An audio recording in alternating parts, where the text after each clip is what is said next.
कुछ लोग यहीं पे रहेंगे, बट घर जाके क्या करने वाले हैं? इधर वाली रो बोल रही है मस्ती करेंगे। पढ़ाई करेगा कोई नहीं करेगा? पढ़ाई भी करनी है और मस्ती भी करनी है, दोनों का कहीं ना कहीं कॉम्बिनेशन रहना चाहिए। चलिए, आज यहाँ पे अलग अलग आपके टीचर साथ में आएंगे, अलग अलग सब्जेक्ट्स के, और कुछ हम बातचीत करेंगे। ठीक है, अभी आपका देखा होगा, आपका 9th का तो नहीं हुआ है, 9th का हो जाएगा, 10th का सोशल साइंस का है, अलग अलग सब्जेक्ट्स का मैं सब्जेक्ट की बात कर रहा हूँ। आपका सेप का टेस्ट हुआ था, लगभग अभी कॉपीज चेक हो रही है, चल रहा है प्रोसेस में, कुछ बैचेस की वो भी गई हैं, मार्क्स भी बता दिए और कॉपीज भी मिल गई हैं। पता पड़ गया होगा आपका कि हम कितना पढ़ाई कर रहे हैं और कितना उसका आउटपुट निकल करके आ पा रहा है। एक्सएम 2 वाले बच्चों को आज मिल गया है, एक्सएम वाले बच्चों को उनको कॉपीज मिल गई हैं, एक्सएम 1 की भी अभी थोड़े टाइम बाद मिल जाएंगी, अभी चल रही है, चेक हो रही है। तो हमें पता पड़ गया हमारे कितने नंबर आए, कुछ बच्चों के अच्छे आए, कुछ के कम आए। तो ये जो टेस्ट हुए हमारे, 2 टेस्ट हुए, इससे पहले भी एक टेस्ट हुआ था। अब आपकी आगे जो टाइम आने वाला है, वेकेशंस आने वाली है, तो उसके अंदर हमने जितने भी चैप्टर्स हमारे पढ़ लिए अलग अलग सब्जेक्ट के अंदर, कम से कम उन्हें हम रिवाइज करें। आपके मॉड्यूल के अंदर अलग अलग एक्सरसाइज दे रखी है, 1, 2, 3, कुछ हायर लेवल के क्वेश्चंस दे रखे हैं, हम उनको भी क्या कर सकते हैं, अटेम्प्ट कर सकते हैं, और कोशिश करेंगे आगे कनेक्टेड रहे आपके साथ वेकेशंस के अंदर, किसी भी तरीके से, या तो आपकी ऑनलाइन ले लेंगे क्लास, या कहीं ना कहीं हम कनेक्टेड रहेंगे। जो बच्चे घर जा रहे हैं उनके साथ भी, जो बच्चे यहाँ पे रुके हैं उनके साथ भी। ये तो एक जनरल बात। अब आपका 9th और 10th दोनों ही कंबाइंड है। 10th वालों का तो अब आ ही गया है बोर्ड, इस साल देना ही है, और 9th वाले थोड़े टाइम बाद देने वाले हैं। हमारे पास जनरल 5 सब्जेक्ट रहते हैं। कौन कौन से रहते हैं बेटा बताना? Maths, bio, chemistry and physics. Maths, bio, chemistry, physics, यही देना है अपने को 10th में? नहीं सर, 10th बोर्ड में जो आएंगे आपके कौन कौन से सब्जेक्ट है? Maths, science and Hindi. Maths, science and Hindi. SST देना नहीं है अपने को, एग्जाम्प्टेड है अपने लिए, कोई बात नहीं, होता है ऐसा। अब मैं 10th वालों से पूछ लेता हूँ। खुशी, कौन कौन से सब्जेक्ट्स है हमारे? Hindi, English, science, mathematics, SST. ठीक है, हमारे पास 5 सब्जेक्ट हैं, और एक जनरल बात है कि हर किसी का अलग अलग सब्जेक्ट किसी को पसंद होगा। ऐसा नहीं है कि हर किसी को हिंदी पसंद है, मैथ्स, सबके अपनी अपनी पर्सनल चॉइस हो सकती है। बट यहाँ पर फिर एक बात आ रही है कि हमारे पास सब्जेक्ट हमारा कोई सा भी हमें पसंद हो सकता है, बट जरूरत है कि हमें 5 सब्जेक्ट अच्छे से पढ़ना है, और वही आपका जब अच्छे से पढ़ेंगे, अच्छे से पेपर दे के आएंगे, तो आपकी परसेंट उसके अंदर रिफ्लेक्ट करेगी आपकी मार्कशीट के अंदर। किसी बच्चों को मैथ्स पसंद है, किसी को साइंस पसंद है, किसी को इंग्लिश पसंद है, तो पसंद अपनी जगह है, बट जरूरत है हमारी इस समय कि हमें हमारे 5 सब्जेक्ट को एक इक्वल टाइम देना है, और अच्छे से क्या करना है, तैयार करना है। जो 10th वाले बच्चे हैं, अर्ली स्टार्ट हम कह सकते हैं, अभी से आपका अच्छे से आप अपनी पढ़ाई करते हुए चलें। नवंबर दिसंबर में आकर के बोलोगे सर यूरोप का चैप्टर पढ़ा दो, पढ़ा दूंगा, मना नहीं करूंगा, बट तब थोड़ा सा एक प्रेशर रहता है। जैसे जैसे एग्जाम्स नजदीक आते जाएंगे, वैसे वैसे हमारे पे भी एक प्रेशर बिल्टअप होता जाता है। तो शुरुआत से हम पढ़ रहे हैं, आराम से चल रहे हैं, अभी से अपनी तैयारी पूरी रखें। अब आगे बढ़ाते हैं थोड़ा सा, कैसे पढ़े सर? हमारे पास अभी टाइम है, वेकेशंस लगने वाली है अच्छी खासी। आपने सुना होगा कई बार स्मार्ट स्टडी, कई लोग बोलते रहते हैं, सुना भी होगा, कहीं पे पढ़ा होगा। क्या होती है स्मार्ट स्टडी? स्मार्टफोन में देख करके पढ़ना स्मार्ट स्टडी कहलाता है? कम टाइम में ज्यादा। कैसे कर सकते हैं खुशी, कम टाइम में ज्यादा आउटपुट कैसे ला सकते हैं? Sir like for an example हम पढ़ रहे हैं, तो कई बार ऐसा होता है कि हम जो पढ़ रहे हैं वो हम पढ़ तो रहे हैं, समझ में नहीं आता है। ठीक है, तो पूरा कंसंट्रेशन के साथ 15 मिनट ही पढ़े, लेकिन 15 मिनट में जो भी पढ़ रहे हैं वो सब समझ में आता है। जो भी पढ़े वो समझ में आ जाए, बहुत अच्छी बात बोली। एक बार खुशी के लिए तालियां हो जानी चाहिए।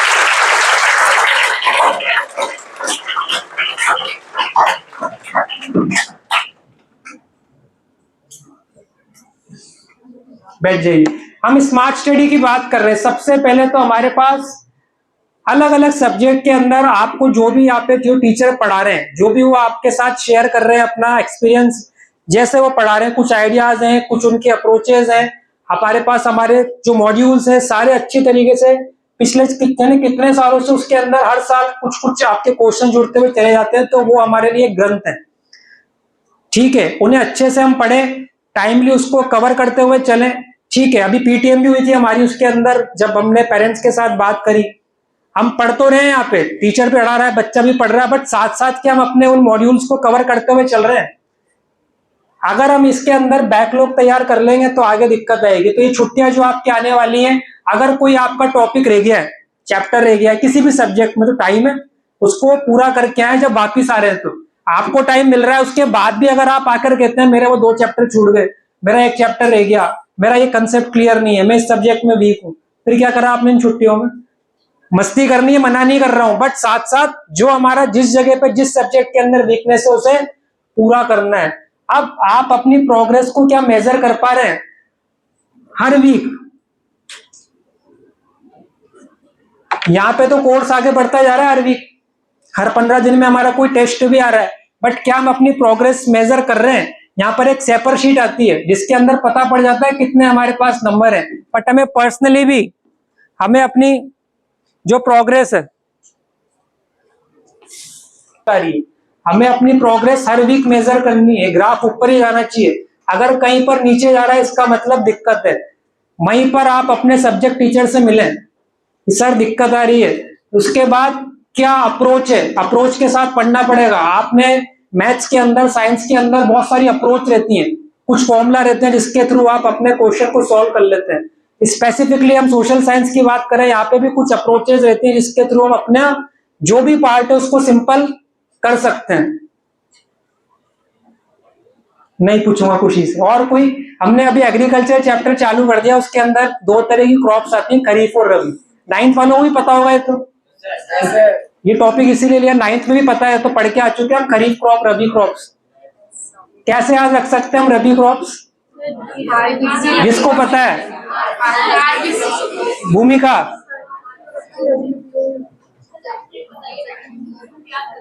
क्या ट्रिक है?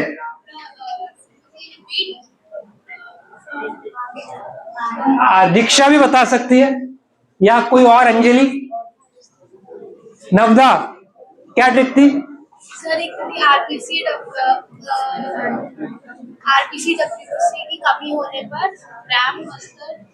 चलिए ठीक है, तो आप कुछ ऐसी अप्रोचेस है, कुछ ट्रिक्स है जिसके थ्रू हम अपना जो भी, आप कुछ चीजें सिंपल सी ट्रिक थी। आपका रबी क्रॉप्स कैसे याद रख सकते हैं? इधर वाले बच्चे सोच रहे हैं कौन सी ट्रिक थी? आरबीसी डब्ल्यूबीसी कम होने पर हम ग्राम एंड मस्टर्ड को खा सकते हैं। WBC wheat, barley, chickpea, R से क्या हो गया अपना रबी क्रॉप्स। तो ये कुछ छोटी छोटी ट्रिक्स है जिसके थ्रू अपना ज्यादा टाइम तक कुछ चीजों को रिटेन कर सकते हैं। तो बात आ रही है यहाँ पे अप्रोच की, अप्रोच के साथ चलें। जो सब्जेक्टिव पार्ट है उसके अंदर भी हम कुछ अप्रोच बना लें।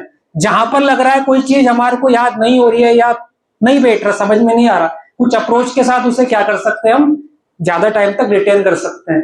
देन आता है आपका, हम जो भी हमारे सब्जेक्ट से रिलेटेबल चीजें है, जैसे साथ में हमारे एनसीईआरटी है, क्या हम उसको साथ साथ कवर अप करते हुए चल रहे हैं? फिर सब्जेक्ट की बात करूंगा, सोशल साइंस में आपको पता है 10th क्लास में 3 आपके क्या आते हैं, केस स्टडीज आते हैं। 4 नंबर का एक है, 12 नंबर का वेटेज। अब वो आपके जो बॉक्स दे रखे हैं एनसीईआरटी में, तो हम साथ साथ उनको भी कवर अप करते हुए चले। कभी कोई फ्री टाइम मिल रहा है, चलो देख लेते हैं एक बार। कोई और आपके पास ऐसी बुक है जो साथ में आप रिलेट कर सकते हैं। हमें अपने कंटेंट को लगातार एनरिच करना है, क्योंकि दिक्कत कहां पर आती है, हमें समझ में आ गया, बट क्या आप उसको आंसर शीट के अंदर उतार पा रहे हो? जो कंटेंट आपको समझ में आ गया है, अभी जब मैंने आपकी कॉपीज चेक करी, अभी भी हमें जरूरत है बहुत ज्यादा इंप्रूवमेंट करने की। हमें अपना कंटेंट एनरिच करना है, प्लस साथ में उसको प्रॉपर वे में लिख करके आना है। आंसर शीट में अगर हम नहीं लिख के आ पा रहे हैं तो दिक्कत आ जाएगी। बोर्ड के पास आपकी कॉपी जाएगी, सामने वाले ने जो आपने आंसर लिखा उसके बेस पर वो नंबर देगा। अभी जैसे बच्चे आ रहे थे, सर आधा नंबर बढ़ा दो, एक स्पेलिंग की मिस्टेक हुई सर, थोड़ा सा कुछ कर दो, बढ़ा दो, घर की बात है। यहाँ पे तो हम आपके नंबर बढ़ा देंगे, तो क्या वहां पे कोई है जिसको आप जानते हो? अभी से हमें अपना जो भी, हम जहां पर भी गलतियां कर रहे हैं उन्हें क्या करना है, टाइम पे इंप्रूव करना है। और लास्ट है आपका time management.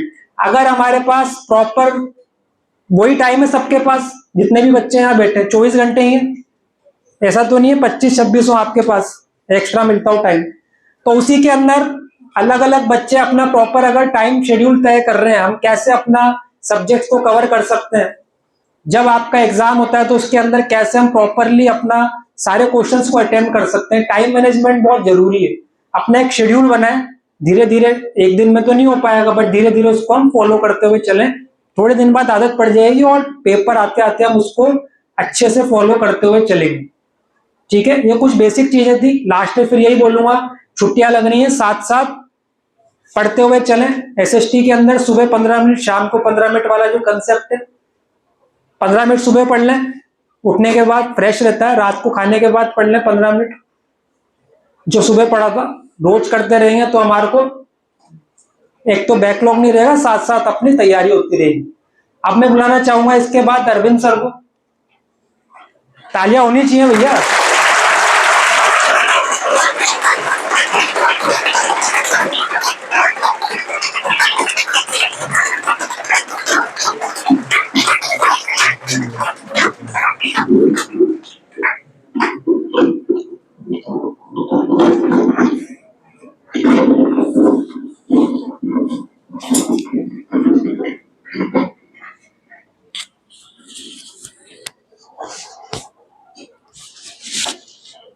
Good morning all of you.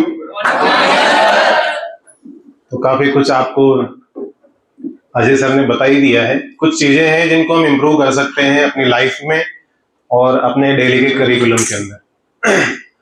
हम सुबह से लेकर के शाम तक क्या करते हैं हमें पता ही नहीं होता, कितना टाइम हमने डिस्कस किया है किसी चीज में या फिर यूटिलाइज किया है एफिशिएंटली, कितना टाइम हम यूज करते हैं दिन में, जो जिस टाइम जागते रहते हैं हम, सुबह उठते हैं और रात को सोने से पहले। तो इस चीज को इवेल्युएट करें हम कि क्लास में हम बैठे हैं, सुबह क्लास में आए तो क्लास में आने के बाद हम क्लासेस ओवर होने तक हम कितना टाइम यूटिलाइज कर सकते थे। कई सारे बच्चों को ये भी प्रॉब्लम रहती है कि जो ब्रेक टाइम है उसको भी हम कैसे यूटिलाइज करें। कुछ बच्चे होते हैं कि हमें ये प्रॉब्लम आती है सब्जेक्ट में, हमें कुछ पर्टिकुलर प्रॉब्लम रहती है कि रेगुलरली हमें उस सब्जेक्ट में कुछ ना कुछ प्रॉब्लम आती है, तो उसको हम कैसे इम्प्रूव कर सकते हैं।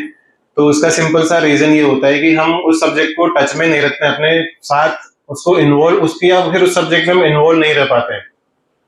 तो जब भी कोई ऐसा सब्जेक्ट प्रॉब्लमेटिक होता है आपके लिए, तो ब्रेक टाइम होता है ना, उस ब्रेक टाइम में उस सब्जेक्ट में हमें आज जो पढ़ाने वाले हैं ना उसको एक बार पहले ही हम पर थोड़ा सा रीड कर ले, कम से कम थोड़ा सा आइडिया आपको उस टॉपिक के बारे में रहेगा। तो जब हम डिस्कस कर रहे होते हैं उस टॉपिक को क्लास में तो आप उसको अच्छे से समझ पाएंगे।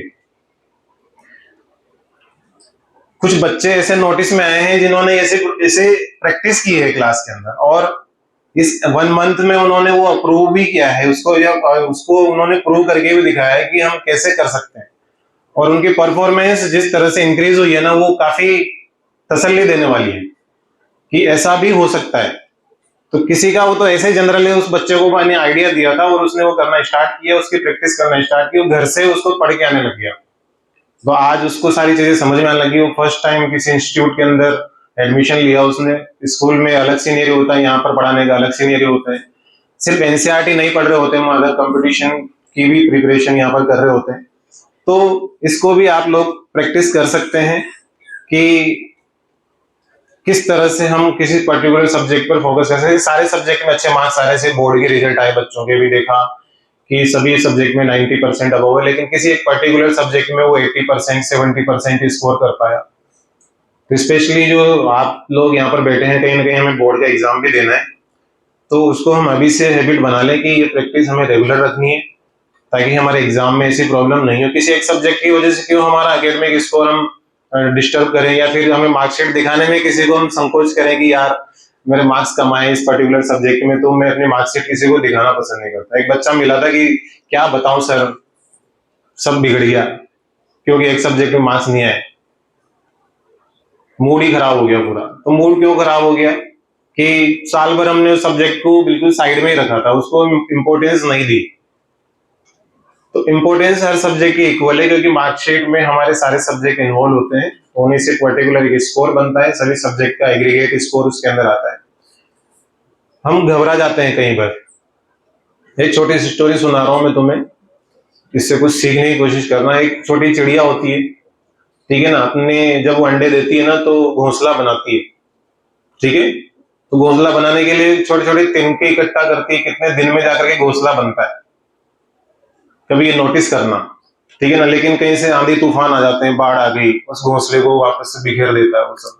लेकिन वो इस चीज से कभी हताश नहीं हुई है वो चिड़िया, लेकिन वापस अपने काम में लग जाती है, ठीक है ना। वापस उस घोंसले को बनाने के लिए वो रेडी हो जाती है, वापस बनाने लग जाती है। वो एक्सक्यूज नहीं दे रही है ऐसा क्यों हुआ, मेरे मार्क्स कम आए। बहुत बच्चे होते हैं ना, इस टेस्ट में मेरे साथ ऐसा हुआ, नहीं आए कोई दिक्कत नहीं, आज का टेस्ट खराब हो गया, हम नेक्स्ट वाले एग्जाम को बिल्कुल फुल एफिशिएंसी के साथ उसमें रिप्रेजेंट करेंगे, ठीक है ना। हम क्यों डिमोरलाइज हो जाते हैं, किसी एक सब्जेक्ट में स्कोर नहीं बन पाया, कोई दिक्कत नहीं है, आगे हमारे पास अभी तो सफिशिएंट टाइम है ना अपने आप को प्रूव करने के लिए।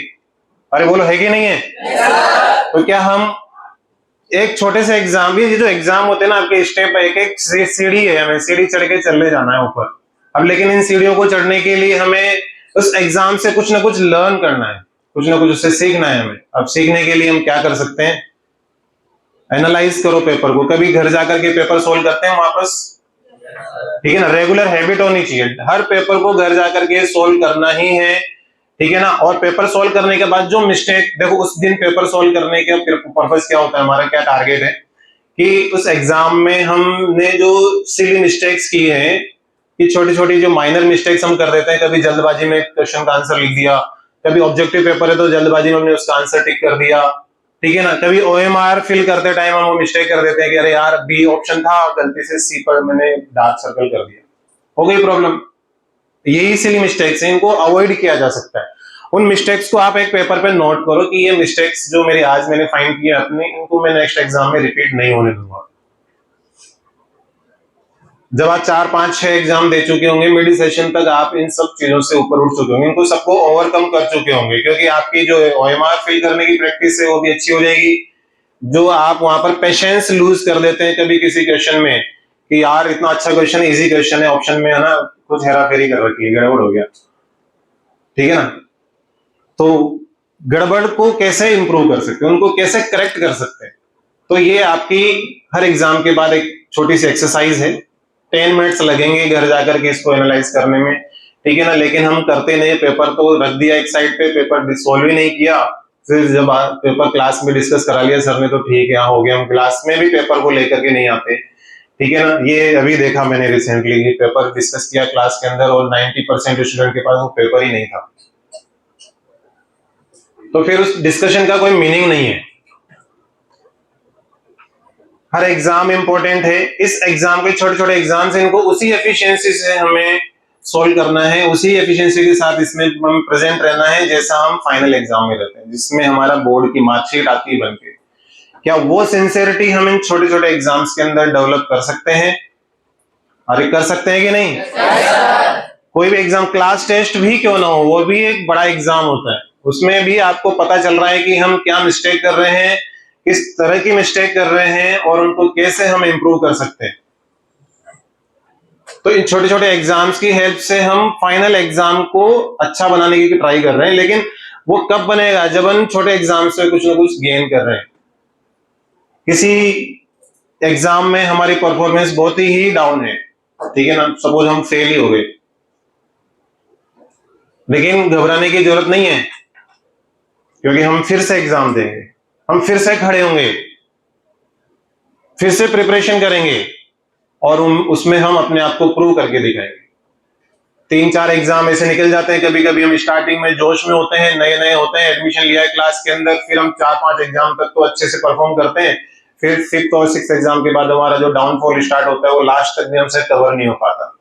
लास्ट तक फाइनल एग्जाम आ जाते हैं, तब तक हम इसी में लगे रहते हैं कि ये जो पोर्शन है इसको मतलब कैसे प्रिपेयर करें। फिर वो बच्चा आता है कि सर अब क्या करूं, या घर वालों से बोलेगा, क्लास में आना बंद कर देता है, डीसी में आना बंद कर देता है, घर पे भी वो थोड़ा अकेला अकेला रहने लग जाता है।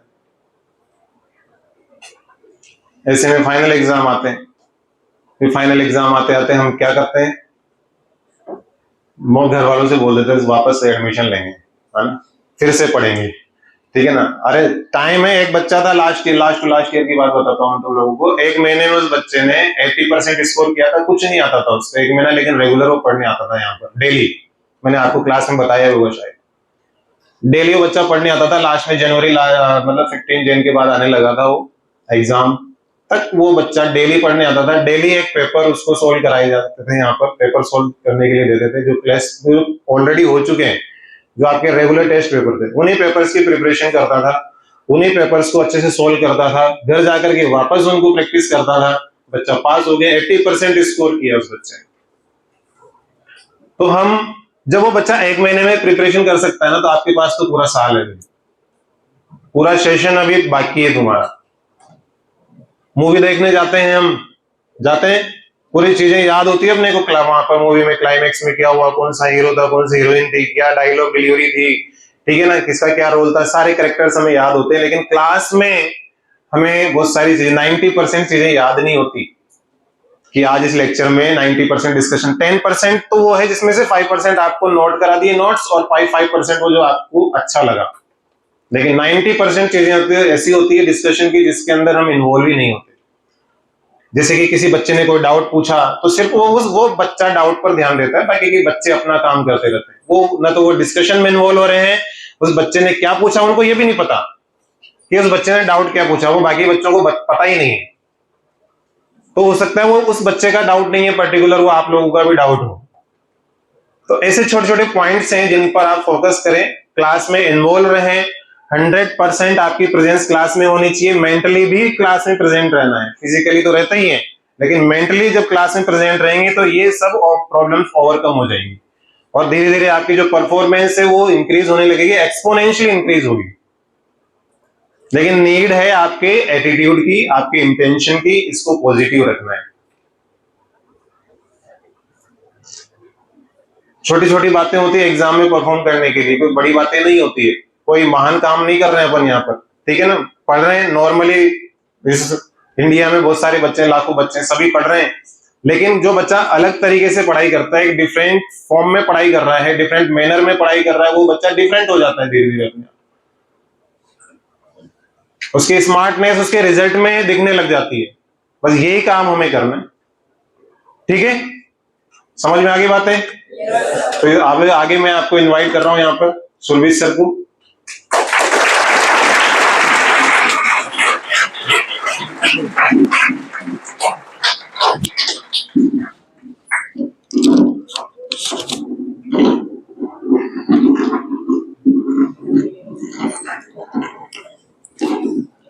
मेरी आवाज आ रही है पीछे तक?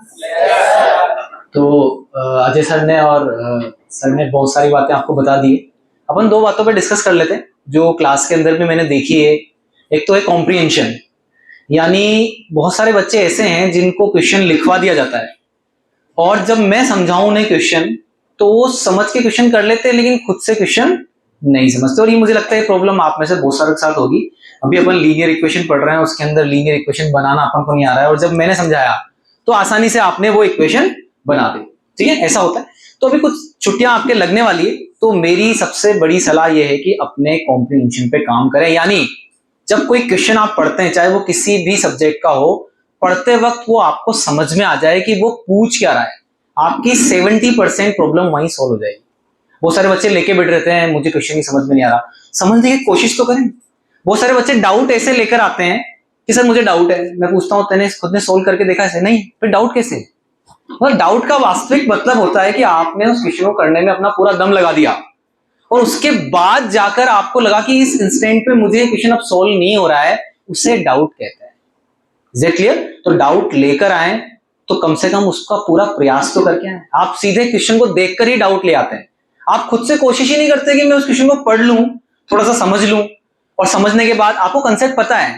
अभी क्लास के अंदर मैं किसी को भी खड़ा करके पूछूं और उसको कंसेप्ट रिकॉल करवाऊं तो उसे याद हो जाता है कि हाँ सर ये आपने बताया था, और उसने क्वेश्चन कर दिया। लेकिन खुद से आप अपने आप से करने की कोशिश ही नहीं करेंगे तो फिर तो वो चीज, जैसे अभी अपन ने मोटिवेशन सेशन रखा है यहाँ पे, ठीक है ना, वैसे सबसे बड़ा मोटिवेशन होता है सेल्फ मोटिवेशन, कि हाँ मैं करूं, ठीक है, मुझे ये चीज करनी है। और आप लोगों को ये भी पता होना चाहिए कि अभी इस वक्त आपके लिए सबसे ज्यादा जरूरत की चीज क्या है, ठीक है ना। क्लास में तो अपन डेली बात करते हैं, ठीक है ना, एक बोतल से पानी वाला एग्जाम्पल भी लेते हैं अपन, ठीक है ना, क्लियर है। तो वो चीज मजाक है, लेकिन आपको समझने की जरूरत है कि कहीं ना कहीं मेरा ये वक्त चल रहा है कि इस वक्त में मुझे अपनी पढ़ाई पे ध्यान देना है। अब आप क्या कर रहे हैं, कोई मोबाइल चला रहा है, कोई खेल रहा है, ठीक है ना। अब खेलते वक्त उसे ये ध्यान आ रहा है कि कल मेरा एग्जाम है, तो खेलने में भी मजा नहीं आ रहा। और जब आप पढ़ाई कर रहे हैं तो आपको लग रहा है कि मेरे को तो मोबाइल चलाना है, यानी आप पूरा मिसमैनेजमेंट में चल रहे हैं। ठीक है ना, कॉन्सेंट्रेशन बिल्कुल भी प्रॉपर तरीके से आपका है ही नहीं। क्लियर? तो इस चीज को आप खुद से रिजोल्व कर सकते हैं, आप हर चीज का आनंद उठा सकते हैं। आपको पता है कि मुझे 1 घंटा ये काम करना है, 4 घंटे पढ़ाई करनी है, 2 घंटे ये वाला वर्क है मेरा, अगर ये नहीं करेंगे तो कहीं ना कहीं आगे चलकर बहुत परेशानी आएगी। ठीक है। तीसरी चीज एजुकेशन। भाई 10th तक की एजुकेशन जो है ना, मैंने क्लास में भी आपको बताया, ये बड़ी काम की चीज है। ठीक है। बहुत सारी ऐसी, जैसे कई बार ऐसा होता है, एक बेच है जो मैं पढ़ा रहा हूं, उसके अंदर मैंने सिर्फ सिंपल सा एडिशन पूछ लिया और उसने गलत आंसर दे दिया।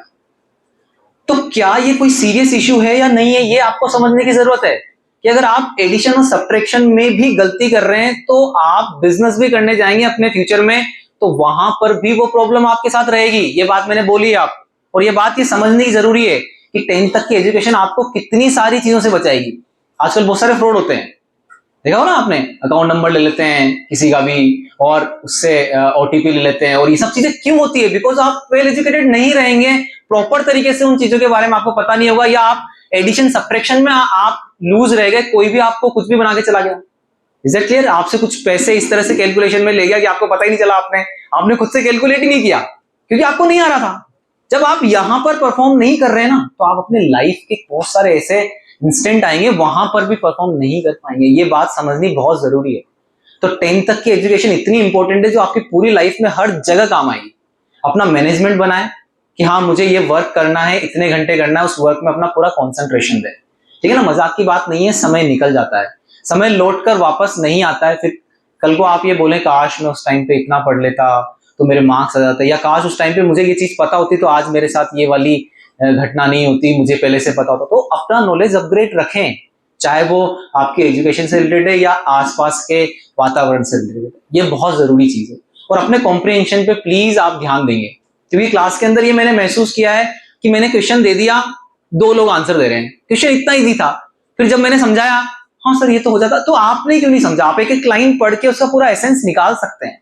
पढ़ने का तरीका तक बताया गया है कि हाँ पहला आपने इतना सा फ्रेज पढ़ा, फिर उसके अंदर ये एसेंस निकला, ये बात ये कहना चाह रहा है, गिवन क्या है उसको नोट किया। 50% आंसर क्वेश्चन के अंदर ही होता है।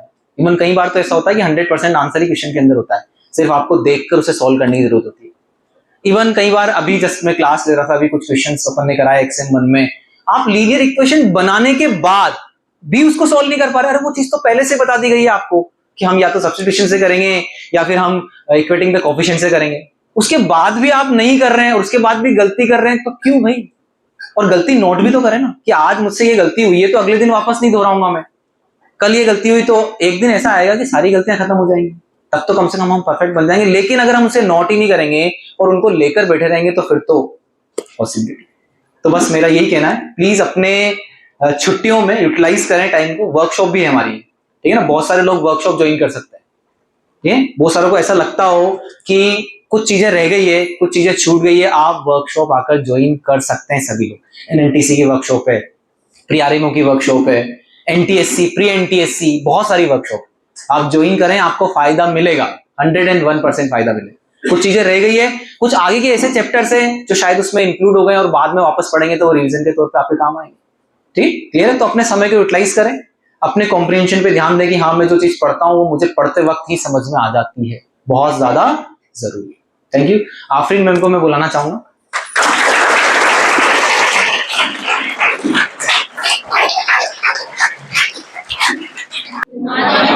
क्या हुआ? मुझे देख के एनर्जी डाउन कैसे हो गई? तो फिर कैसे करना है? Good morning. बिल्कुल ठीक है। और छोटी सी बात करने आई हूँ। देखो, सब का अगर हम लेवल बात करें ना, ब्रेन की बात करें अगर हम, तो चाहे वो XN 1 बैच में हो, चाहे वो NCHN 1 में हो, चाहे वो XM 2 में हो, YM 2 में हो, ब्रेन का वेट पता है कितना होता है? 1.4 kg। सब में उतना नहीं है। ऐसा नहीं है जो XN 1 में पढ़ रहे हैं उनका 2 kg का होगा, या जो NCHN में चले गए उनके 3 kg का होगा। भाई तभी तो टॉप बैच में है और हम नीचे रह गए, नहीं है ना? ऐसा बात है कि हम उसको कितना यूज कर रहे हैं। ऐसा बोलते हैं ना, हमारी बॉडी में जो ऑर्गन है ब्रेन, वो सबको कंट्रोल कर रहा है, लेकिन एक्चुअल में हम भी उसको कंट्रोल कर सकते हैं। लेकिन हमें करना आएगा तब ना हम करेंगे। आ रही है बात समझ में? देखो, बात ये है कि जो बच्चा नंबर अच्छे ला रहा है, इसका मतलब वो अपने टाइम को बैलेंस करके चल रहा है।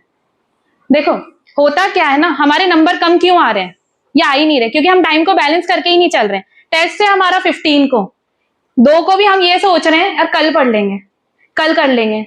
कल आता है क्या कभी? ना तो कल कभी आएगा, ना तुम्हारा वो काम कभी होगा। लेकिन जो बच्चे 90% लेकर आ रहे हैं वो क्या कर रहे हैं? वो टाइम को बैलेंस कर रहे हैं। उनको आज करना है, मतलब आज का काम आज ही करना है, कल पर हमें नहीं जाना। कल पर जाएंगे तो कल कभी आएगा नहीं, हमारा काम हमेशा अधूरा रह जाएगा। देखो 90-95% लाना कोई बहुत बड़ी बात नहीं है, वो तो सब ला सकते हैं ना, ला ही रहे, तो मतलब कोई बहुत ज्यादा डिफिकल्ट नहीं होगा। आ रही है बात समझ में? करना क्या होगा, हमें डेली बेसिस पे जो हमें पढ़ाया जा रहा है उसी को पढ़ना है। जैसे अभी टेस्ट पेपर्स की बात हुई, ठीक है, हमने एनालाइज भी किया घर जाके, 10 मिनट में एनालाइज कर लिया। अब 10 महीने तक हम उस पेपर को ही नहीं देखेंगे, या 10 वीक तक हम उस पेपर को नहीं देखेंगे। देखा है आपने, चलो जो क्वेश्चन आपको नहीं आए आपने उसका आंसर देख लिया, या ये गलत हो गया, लेकिन जो सही था क्या उसकी प्रैक्टिस की आपने? फिर से करते हो? कितना टाइम लगाया? अच्छा, इसमें से 5 बच्चे होंगे जो उनकी प्रैक्टिस करते होंगे, मतलब 5%, 95% नहीं करते। हम सिर्फ जो गलत हुआ उसकी भी प्रैक्टिस नहीं कर रहे हैं, हम सिर्फ क्या कर रहे हैं, आंसर की में देख रहे हैं कि आंसर गलत है। मान लो एग्जाम में, टेस्ट में एक पर्टिकुलर क्वेश्चन को करने में आप लोगों का 5 मिनट गया, 5 मिनट लगा, मैथ्स का कोई क्वेश्चन था, मैथ का कोई क्वेश्चन था, वो आपका सही निकला, क्या प्रैक्टिस किया आपने फिर से उसकी? क्या आपने ये सोचा कि अभी मुझे 5 मिनट लग रहे हैं, क्या मैं ऐसा करूं कि मुझे सिर्फ 2 मिनट ही लगे, ताकि मैं 5 मिनट में एक की जगह 3 क्वेश्चन कर पाऊं? OMR गलत क्यों होती है? क्योंकि टाइम ही नहीं मिला OMR फिल करने का, टाइम मैनेज नहीं हो पाया ना। क्यों नहीं हो पाया? क्योंकि हमने प्रैक्टिस नहीं की। कभी स्कूल वगैरह में रिले रेस में पार्टिसिपेट किया है? तो क्या करते हैं, उसके पहले प्रैक्टिस करते हैं कि कितने कम टाइम में हम अपने पार्टनर को रिले पास करें। करते हैं ना प्रैक्टिस, या डायरेक्टली रेस वाले दिन ही पहुंच जाते हैं, आज जो होगा देखा जाएगा? प्रैक्टिस करते हैं ना। तो पहले दिन हमें 400 मीटर कंप्लीट करने में 10 मिनट लगे, लेकिन प्रैक्टिस से फिर वो कितनी देर में कंप्लीट होगा? 5। तो करते हैं क्या हम? नहीं, हम टाइम को भी बैलेंस करके नहीं चल रहे और हम प्रैक्टिस भी नहीं कर रहे, और यही है जहां हम लैग कर रहे हैं। पढ़ाया सबको सेम जा रहा है, ऐसा थोड़ी ना अलग अलग बैच में अलग अलग बुक्स हैं, नहीं है ना, सब में सेम है, नोट्स भी सेम है, पढ़ाया भी सेम जा रहा है, टेस्ट भी सेम हो रहा है। बात क्या हो रही है, जिनके नंबर आ रहे हैं वो क्या कर रहे हैं, टाइम को बैलेंस भी कर रहे हैं और प्रैक्टिस भी कर रहे हैं। लेकिन ना तो हम टाइम को बैलेंस कर रहे हैं और ना ही हम उसकी प्रैक्टिस कर रहे हैं। तो हमें क्या करना है, जितने भी पेपर से, यकीन मानो ना, अगर आप लोगों में 1 महीने बाद इंप्रूवमेंट हुआ तो कहना, धीरे धीरे अपने अंदर चेंज लाओगे ना, तभी एक बहुत बड़ा अगर तुम्हें कोई पैलेस बनाना है तो क्या एक दिन में बनेगा? क्या धीरे धीरे बनेगा ना। तो हम अगर धीरे धीरे डेली प्रैक्टिस करेंगे तो 1 महीने बाद तुम खुद में देखना कि तुम में क्या चेंजेस आए। तो जितने भी पेपर है, देखो छुट्टियां है ना, ये ब्रेक जो आ रहा है तुम्हारा, ये बहुत अच्छा टाइम है अपनी कमियों को पूरा सुधारने का, उसको पूरा करने का। तुम्हें क्या करना है, जो क्लास में पढ़ाया जा रहा है उसको पढ़ो, जितने टेस्ट पेपर हुए हैं उसकी प्रैक्टिस करो, आता है तब भी प्रैक्टिस करो, क्योंकि क्वेश्चन जितनी बार हम सॉल्व करेंगे नए सोल्यूशन आएंगे हमारे पास। अच्छा, हम इसको इस तरीके से भी कर सकते हैं, लेकिन हमने तो छोड़ ही दिया, ठीक है ये वाला तो सही था हमारा, तो हम क्यों देखेंगे, और जो नहीं था वो आंसर की में देख ही लिया, ये गलत है, अच्छा अब ध्यान रखेंगे, इसको ऐसे नहीं करना। तो लिखा क्या हमने उसको कॉपी में? नहीं लिखा, यहीं पर हम पीछे। तो हमें टाइम को भी बैलेंस करना है और हमें प्रैक्टिस भी करनी है, ये आपको खुद को करना पड़ेगा। हम लोग बैठे हुए हैं, खाना आ गया, थाली आ गई, मुझे भूख लग रही, मैं तो खाऊंगी ना। तुम्हें भूख लग रही है तो तुम्हें क्या करना पड़ेगा, खुद ही खाना है ना, या मैं खिलाऊंगी? मैं नहीं खिलाऊंगी, मैं तो अपना खाऊंगी ना, क्योंकि भूख तो मुझे भी लगी है। तो जिसने खाना खा लिया उसका क्या हुआ, पेट भर गया, और जो नहीं खाया वो क्या है? तो तुम्हें भी यही करना है। तुम अगर तुम्हारे लिए मेहनत नहीं करोगे तो तुम क्या सोच रहे हो, कोई और आएगा? नहीं आएगा। तुम सोचो, जब तुम अपने ऊपर रहम नहीं कर रहे हो, अपने लिए मेहनत नहीं कर रहे हो, तो कौन करेगा? कोई नहीं करेगा। बेटा आज है ना, घर पे सब अच्छा लग रहा है, ले बेटा ये खा ले वो खा ले, 5 साल बाद नहीं खाओगे ना तो बोलेगे मत खा, वैसे भी तू कर क्या रहा है। तो वो 5 साल वाली वो जिंदगी जीनी है, या आज हमें अच्छा करना है?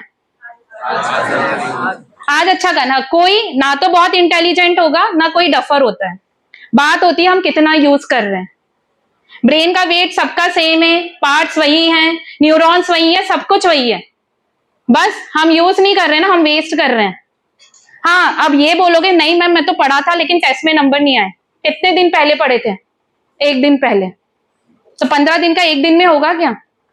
15 दिन का खाना 1 दिन में खिला दो तुम्हें, डाइजेस्ट कर लोगे क्या? ठीक है, तुम खुद देखो ना, एक बार खुद से डेली बेसिस पे प्रैक्टिस करके देखो। जितने भी टेस्ट पेपर है छुट्टियों में निकालो, एक कॉपी बनाओ और जो भी आता है ना क्वेश्चन आते हुए भी करो, उससे तुम्हारी प्रैक्टिस बनेगी। जो क्वेश्चन 5 मिनट में कर रहे हो वो 2 मिनट में करोगे, फिर 1 मिनट में करोगे, टाइम तुम्हारा बचेगा, OMR ढंग से फिल होगी, फिर गलतियां नहीं होंगी। ठीक है, तो टाइम को बैलेंस करना है। टाइम को बैलेंस कैसे करेंगे? जब हम खुद डिसिप्लिन में रहेंगे। हमारा तो कोई डिसिप्लिन ही नहीं है, जब मन चाह रहा है तब आ रहे हैं, उठ रहे हैं, खा रहे हैं, बैठ रहे हैं, नहीं ना। तो पहले सेल्फ डिसिप्लिन, टाइम मैनेजमेंट, फिर देखो वो जिनकी फोटोज लगी रहती ना, ये रैंक आई है, वो रैंक आई है, वो कैसे आई है? टाइम मैनेजमेंट, टाइम को बैलेंस किया उन्होंने तभी आई है। वो तो तुम्हारी भी आ सकती है ना, लेकिन हमें लानी ही नहीं है ना। लाना तो बहुत इजी है, ऐसे मस्त ऐसे रहना बहुत डिफिकल्ट है, रह के दिखाओ, है ना।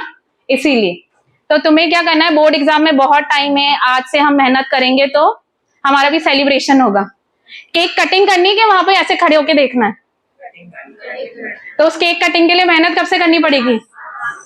अभी से, है ना। घर जाने के बाद हमें पढ़ना नहीं है, पढ़ना है। पढ़ मत जाना, ठीक है, पढ़ना है हमें। ठीक है, तो करेंगे हम। बनाएंगे कॉपी। ठीक है, मैं देखती हूँ छुट्टियों के बाद कितने बच्चे आते हैं कि हमने अपनी क्लास टीचर को या अपने सब्जेक्ट टीचर को बताना है कि हमने कितनी प्रैक्टिस की है। ठीक है, ठीक है। नीलेश सर।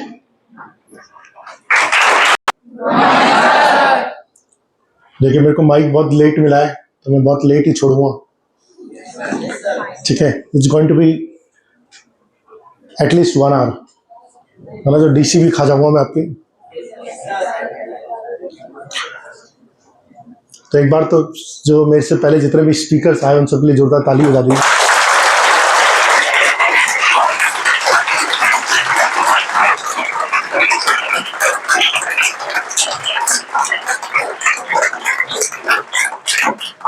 हालांकि भी महेंद्र सर आने बाकी रह गए हैं। ठीक है, सो क्लोजिंग रिमार्क्स हम महेंद्र सर से लेंगे।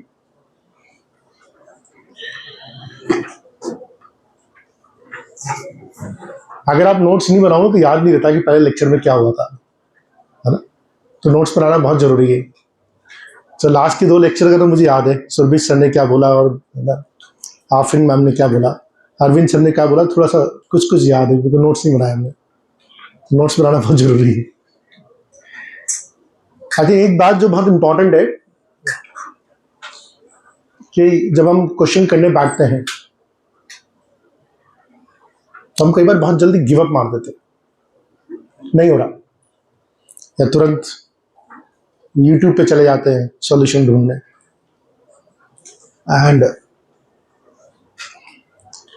YouTube पे जाने के बाद सॉल्यूशन नहीं मिलता, पता नहीं कुछ और चीजें मिल जाती है, फिर कहानी दूसरी हो जाती है।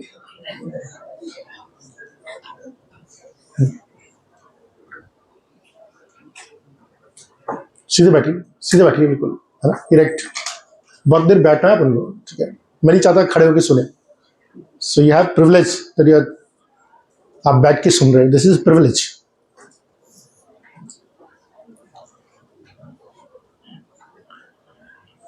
वो एक फेमस कोट याद आता है मुझे आइंस्टीन का। सो ही सेज, उसने कहा था कि I am not intelligent, it's just that I stay with the problem for a longer duration. मैं बहुत इंटेलिजेंट नहीं हूं, मैं सिर्फ प्रॉब्लम के साथ लंबे समय तक जूझता हूं। एंड आपकी कोई प्रॉब्लम आई और आपने तुरंत सॉल्यूशन देख लिया तो प्रॉब्लम उस समय के लिए खत्म होगी, पर वो परमानेंट खत्म हुई नहीं है। प्रॉब्लम है, और अगर आप if you struggle with that problem and अगर आप अपने आप सॉल्यूशन निकालते हैं, then you find a permanent solution. बहुत सारी पढ़ाई की बातें होगी है। एक 9-10 वाले बच्चे के लिए लाइफ में क्या इंपॉर्टेंट है, सबसे पहले लड़के के लिए बात करते हैं। लड़के के लिए क्या है, मतलब 9th-10th में बोर्ड में नंबर लाना, एनटीएससी क्रैक करना, आईआईटी क्रैक करना, ये क्या ड्रीम होते हैं क्या हमारे वास्तव में? 9th-10th में ड्रीम्स क्या क्या होते हैं? चलो लड़के से पूछते हैं, पहले एक लड़के के ड्रीम्स यहाँ पर लिखते हैं, बॉयज की ड्रीम क्या होता है, फिर बाद में गर्ल्स के बारे में बात करेंगे। क्या तुम्हारे ड्रीम्स होते हैं? फैंटेसीज, वाइल्ड ड्रीम्स, उनके बारे में बात करते हैं। देखिए सबसे बड़ा ड्रीम 9th-10th क्लास में होता है सुंदर कन्या। सबसे बड़ा ड्रीम है। कोई कितनी बात कर ले,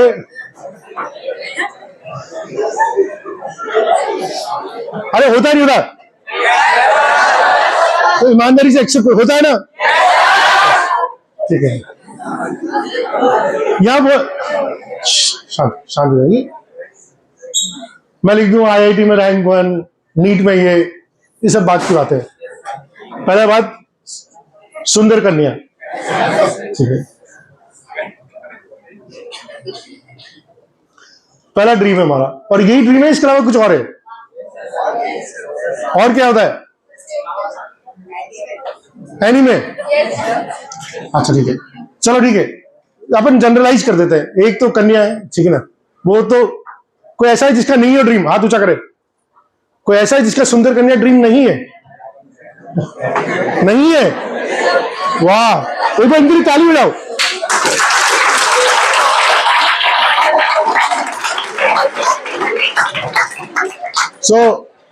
हमारे पास नए जमाने के विश्वामित्र हैं,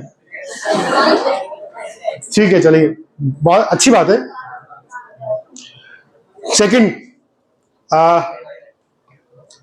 ड्रीम में स्मार्टफोन तो जरूरी आएगा अभी, इसके बिना तो काम नहीं चलेगा।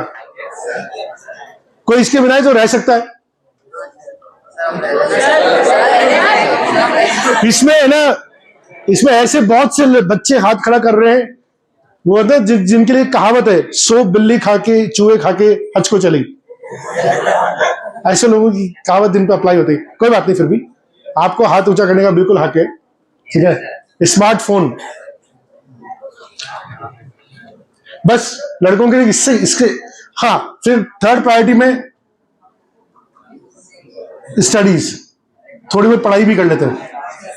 ये भी होता है, लेकिन ये टॉप प्रायोरिटी नहीं है।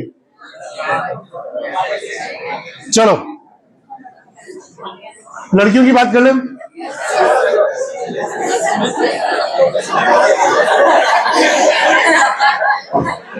लड़कियों की बात कर लेते हैं।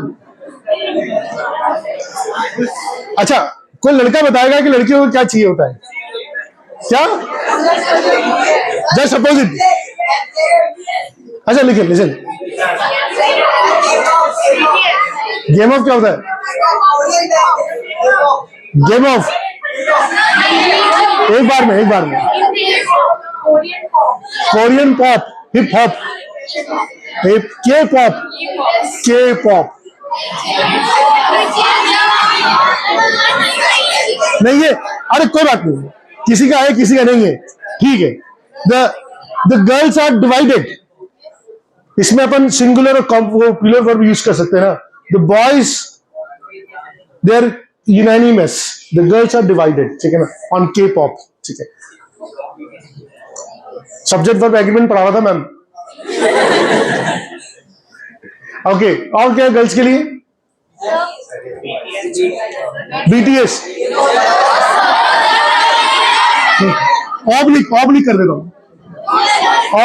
हूं, ये भी इसी में आता है। और अच्छा, लिसन क्या?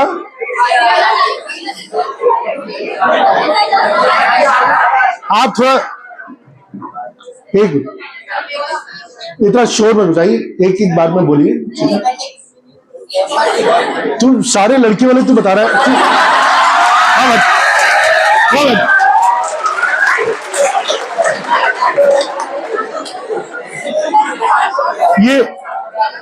जेंडर टेस्ट तो नहीं कराना पड़ेगा ना?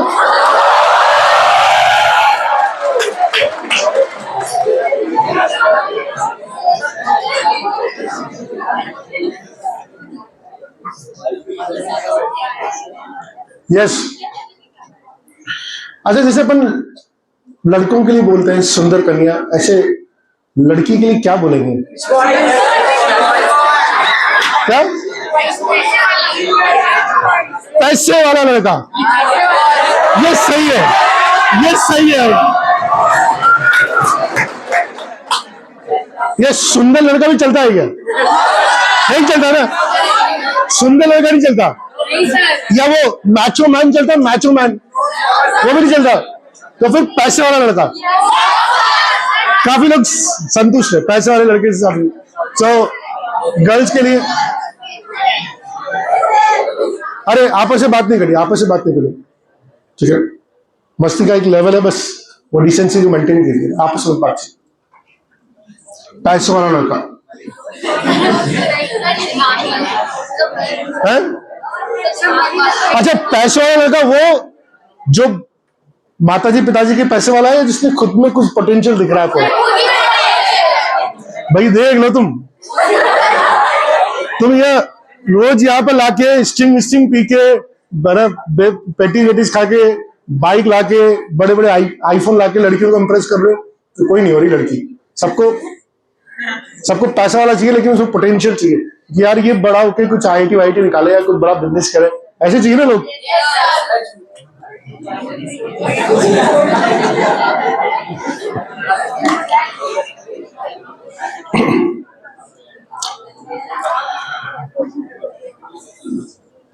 So these are the, ये रियलिटी है।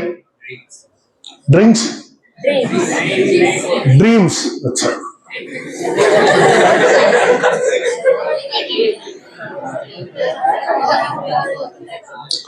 मैं ना छोटी सी अपने, जब मैं 9-10 में पढ़ रहा था, तो हमारे जमाने में क्या होता था,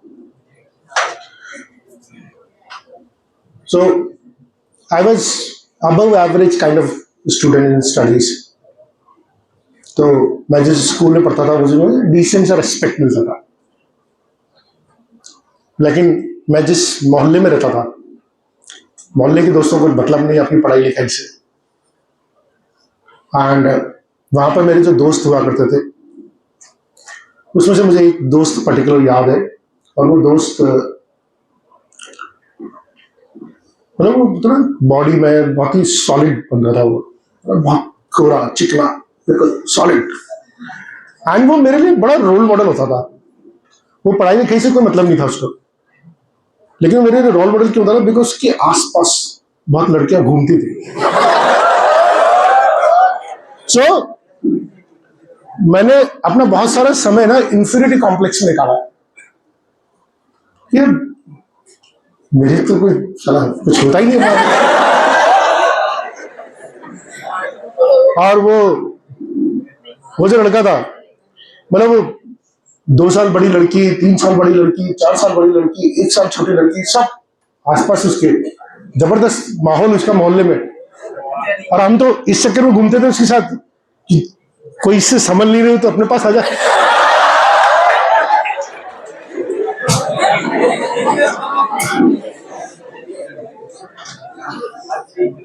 पर ठीक है, दैट वाज अ टाइम, और वो टाइम निकल गया एंड फ्रस्ट्रेशन निकला वो टाइम। पर हम अपनी पढ़ाई करते रहे, वो बच्चा भी अपना काम करता रहा। अब क्या होता है, आप जिस चीज में अच्छे होते हो आप वही काम करते हो, वो वही काम करता रहा। ठीक है, हम उस चीज में कोशिश करी, फेल हुए, तो जो काम आता था पढ़ाई वढ़ाई का वो काम किया हमने। 6 इयर्स बाद वही मोहल्ला, वही कंडीशन, और भी कुछ सिनारियो चेंज हो चुका था। सिर्फ पढ़ाई पे फोकस किया। मैं 98 की बात है, मैं वापस उसी मोहल्ले में एंट्री की। मैं एयरफोर्स ऑफिसर बन चुका था। वो लड़का ग्रेजुएशन में 2 बार फेल हो चुका था। ठीक है, जो चार्म था, जो स्माइल थी, सब खत्म हो चुकी थी। पेरेंट्स पूछने लगे थे भाई अब नेक्स्ट क्या। बॉडी बॉडी अभी भी वही थी, लेकिन स्माइल चार्म सब खत्म हो चुका था। जितने भी मोहल्ले के बच्चे थे, पेरेंट्स थे, उनको एक रोल मॉडल मिल चुका था। वो अपने बच्चों को, लड़कियों को, सबको मेरे से मिलवाने लाते थे कि नीलेश बेटा तुम गाइड करो इनको कैसे करना है। सो टाइम चेंजेस, ये जो चीज है ना, मतलब जिसपे हम बहुत मेटेरियलिस्टिक तरीके से अट्रैक्ट होते हैं, ये बहुत ज्यादा समय तक चलती नहीं। आज 9th-10th में you develop, you get into some relationship, हो ही जाता है। कई बार मुझे आप लोगों के इंस्टा चार्ट पढ़ने का मौका मिल जाता है, आप जैसे बच्चों की मिल जाता है मुझे।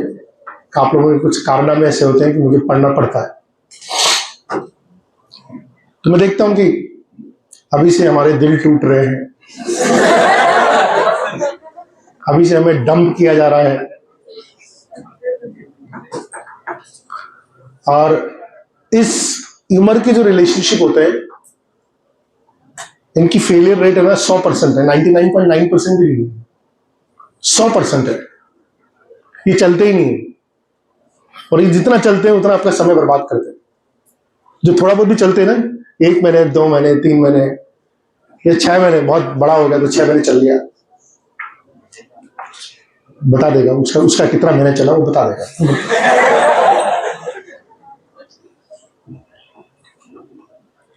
At the end of the day ये जो ड्रीम है ना, सुंदर कन्या, ये है ना लड़कों को, ये लाइन लग के मिलती है। सुंदर कन्या कब मिलती है? जब आप अपने जीवन में कुछ कर लेते हैं, वो लाइन लग के मिलती है, फिर चूज कर सकते हो आप, नहीं तो फिर भागते रहो पीछे पीछे। कोई और तरीका नहीं है ड्रीम को अचीव करने का, और वो भी अपने दम पे। यानी मेरे पिताजी करोड़पति, मतलब वो कुछ हद तक कुछ लोगों को शूट कर सकता है, लेकिन नॉट एवरीबॉडी। जो गर्ल्स होती है बहुत इंडिपेंडेंट होती है, उनके लिए जरूरी कि आपने अपने दम पे क्या किया, that is where this becomes very important. तो आज का जो हमारा सेशन है उसकी शुरुआत आपके ड्रीम से हो रही है।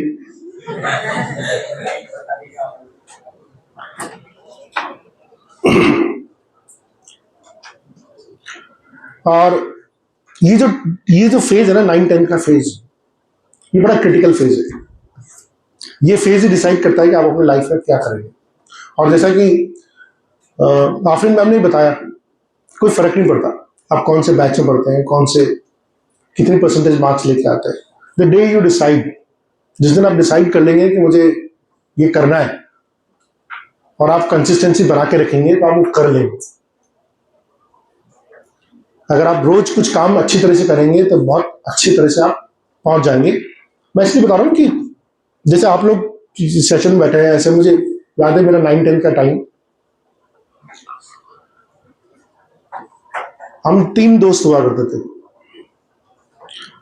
और तीनों साथ साथ ही रहते थे। और आप लोग बहुत बड़ी कोचिंग में पढ़ रहे हैं, बहुत बड़े स्कूल से पढ़ रहे हैं, इंग्लिश मीडियम स्कूल में पढ़ रहे हैं। विज्ञान नगर पास में एक छोटी सी कॉलोनी है, वहां पर एक छोटा सा स्कूल है, Mayank senior secondary school. I don't know कितने लोगों ने नाम सुना होगा। हाँ, Mayank senior secondary school, Hindi medium, Rajasthan board का स्कूल है। मैं इसमें पढ़ा हूँ, 10th क्लास तक उसमें पढ़ा था। फिर 10th क्लास के बाद 11th एंड 12th में गुमानपुरा में एक स्कूल है जिसको बोलते हैं मल्टीपर्पज, है ना। उसको अब जो नाम है तो गवर्नमेंट सीनियर सेकेंडरी स्कूल बोलते हैं, पहले उसको मल्टीपर्पज स्कूल बोलते थे।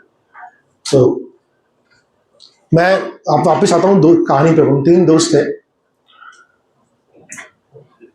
और उन दोनों की फाइनेंशियल कंडीशन मेरे से ज्यादा मजबूत थी। मतलब उनकी फाइनेंशियल कंडीशन, उनके परिवारों की फाइनेंशियल कंडीशन। मेरे फादर गवर्नमेंट स्कूल में टीचर थे, और हम 4 भाई थे। और वो जो 2 दोस्त थे वो काफी बढ़िया तरह से पैसे वैसे खर्च करते थे, सब चीजों में इन्वॉल्व रहते थे। लेकिन दोस्ती दोस्ती होती है, पढ़ाई पे थोड़ा सा कम फोकस था और साथ में ऑलमोस्ट एक बैकग्राउंड से थे। अगर आज हम कंपैरिजन करते हैं तो एक जो फ्रेंड है वो किसी प्राइवेट स्कूल में क्लर्क का काम कर रहा है जहां पर उसकी तनख्वाह है 15,000 रुपये, उसके 3 बच्चे, and is barely able to manage. उनको वो मैं किसी प्राइवेट स्कूल में ट्यूशन स्कूल भेजना भी अफोर्ड नहीं कर पा। अब जो दूसरा दोस्त है वो भी कुछ किसी बेकरी में जॉब कर रहा है, 15-16 हज़ार रुपये उसकी कमाई। तो 9th-10th बहुत क्रिटिकल टाइम है। आप अपनी लाइफ को यहाँ से किस टर्न पे ले जाते हैं। हम सब 9th में 10th में एक जैसी स्टडीज वाले थे, थोड़ा बहुत 19-20 का ही अंतर था, बहुत ज़्यादा अंतर नहीं था। लेकिन यहाँ से आपकी लाइन शुरू होती है। आप अगले 2 साल 3 साल किस ट्रैक पे रहते हैं, ये बहुत इंपॉर्टेंट है। जो पावर ऑफ कंपाउंडिंग है ना, ये बहुत ज्यादा लगता है। 1 की पावर 365, मैं पहले भी बता चुका हूं, 1 होता है, ठीक है। लेकिन 1 से सिर्फ 1% ज्यादा, उसकी पावर 365। 1 से 1% ज्यादा, उसकी पावर 365। यानी कि अगर आप अपने लाइफ में सिर्फ रोज 1% का इंप्रूवमेंट लेके आ रहे हैं, सिर्फ 1% का इंप्रूवमेंट लेके आ रहे हैं रोज, दैट इज इक्वल टू 37.8। आप किसी भी जगह पे हो, आप मतलब क्लास 9th में 10th में फेल होने की कंडीशन में हो, लेकिन फिर भी अगर आप लाइफ में रोज सिर्फ 1% का इंप्रूवमेंट लेके आ रहे हैं, आप कहीं भी पहुंच सकते हैं। So this is called the virtuous cycle of the life. और इसी का अपोजिट भी है। अगर आपकी कंपनी गड़बड़ होगी और अगर आप रोज 1% का आपकी लाइफ में नेगेटिविटी आ रही है, प्रोडक्टिविटी डाउन जा रही है, 0.99 की पावर 365, मतलब रोज आपकी लाइफ में 1% आप मेहनत कम कर रहे हैं या 1% डिवैल्यू कर रहे हैं, this is 0.03। So maths is everywhere, even in the motivation there is a lot of maths. So 1 की पावर 365, 1। एडमिशन लिया, साल भर जैसे पढ़ते थे वैसे पढ़ते रहे, बिंदास अंदाज में, वैसे के वैसे रहे। एडमिशन लिया, 1 साल में रोज 1% का इंप्रूवमेंट किया, रोज 1%। कोई बहुत मिराकल नहीं करना, सिर्फ 1%। आप 10% ला रहे होंगे, आप क्लास के टॉपर बन सकते हैं, आप आईजीएस में सेलेक्ट हो सकते हैं, आप एनटीसी में सेलेक्ट हो सकते हैं, anything is possible. Improvement is 3600%। इस इंप्रूवमेंट से तो कुछ भी पॉसिबल है। 1 से लेकर 37.8 में जो इंप्रूवमेंट है ना, वो 3600% है वो। और अगर आप इस वाले साइकिल में फंस गए, विशियस साइकिल में, इसलिए कहते हैं आपके फ्रेंड्स बहुत इंपॉर्टेंट होते हैं।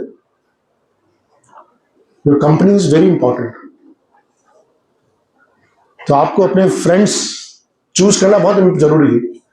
और कई बार ऐसा हो सकता है कि फ्रेंड्स आप अच्छे चूज नहीं कर पाए, लेकिन आप किससे इन्फ्लुएंस हो रहे हैं, ये बहुत इंपॉर्टेंट है। मतलब मैंने ट्राई किया था, I admitted this, I tried it, but it did not work on me। मतलब मुझे समझ में आ गया कि यार मैं ऐसा नहीं हूं जिससे कोई लड़की मेरे को लुक्स पे जाके इंप्रेस हो जाए, ये मुझे समझ में आ गया। बोला बॉस पढ़ाई करो, कोई और तरीका नहीं है मेरे पास, वही तरीका है। And that work for me always. College में भी काम करता था, वो मैजिक काम करता था, पढ़ाई वाला मैजिक काम करता था, लुक वाला मैजिक काम नहीं करता था बॉस। सो इस लूप में आने के लिए आपको फ्रेंडशिप के लिए बड़ा केयरफुल होना पड़ेगा, किससे आप इंप्रेस होते हैं। और बहुत से दोस्त जो आते हैं आपके, वो सिर्फ आपको लगता है 9th-10th में लगता है कि बस ये दोस्त ही है मेरा जो सबसे बड़ा वेल विशर है, बस इसके बड़ा अलावा कुछ जिंदगी नहीं मेरी। दोस्त को हम बहुत ज्यादा इंपॉर्टेंस दे देते हैं 9th-10th बाद। और मतलब बहुत कितने लोग याद रखते हैं 9th-10th की फ्रेंडशिप को, कुछ बहुत कम, मतलब एग्जाम्पल देने की काम आती है, कुछ याद नहीं आती 9th-10th की फ्रेंडशिप। आपकी फ्रेंडशिप पर्पस क्लियर होना चाहिए, गोल के साथ ही होना चाहिए।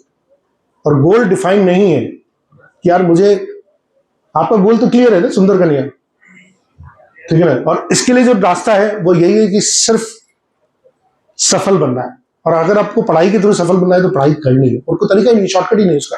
और पढ़ाई करनी है तो पढ़ाई सिर्फ कंपाउंडिंग के प्रिंसिपल पर होगी। पढ़ाई कभी भी ऐसे नहीं होगी आज नीलेश सर का मोटिवेशन सेशन देखा, आज दिन भर रात भर पढ़ाई कर लिए और सुबह अगले दिन मैथ्स में 100 में से 100 नंबर आ गए, ऐसा नहीं होता है। तो कंपाउंडिंग है, ये कंसिस्टेंसी है, ये रोज चाहिए होगा मोटिवेशन। हम लोग समय कहां बर्बाद करते हैं? Which are the time wasters for us? Time wasters, सबसे बड़ा समय हम बर्बाद करते हैं मोबाइल फोन में, सबसे ज्यादा। ईमानदारी से हाथ ऊंचे करो, कितने लोग स्मार्टफोन में समय बर्बाद करते हो?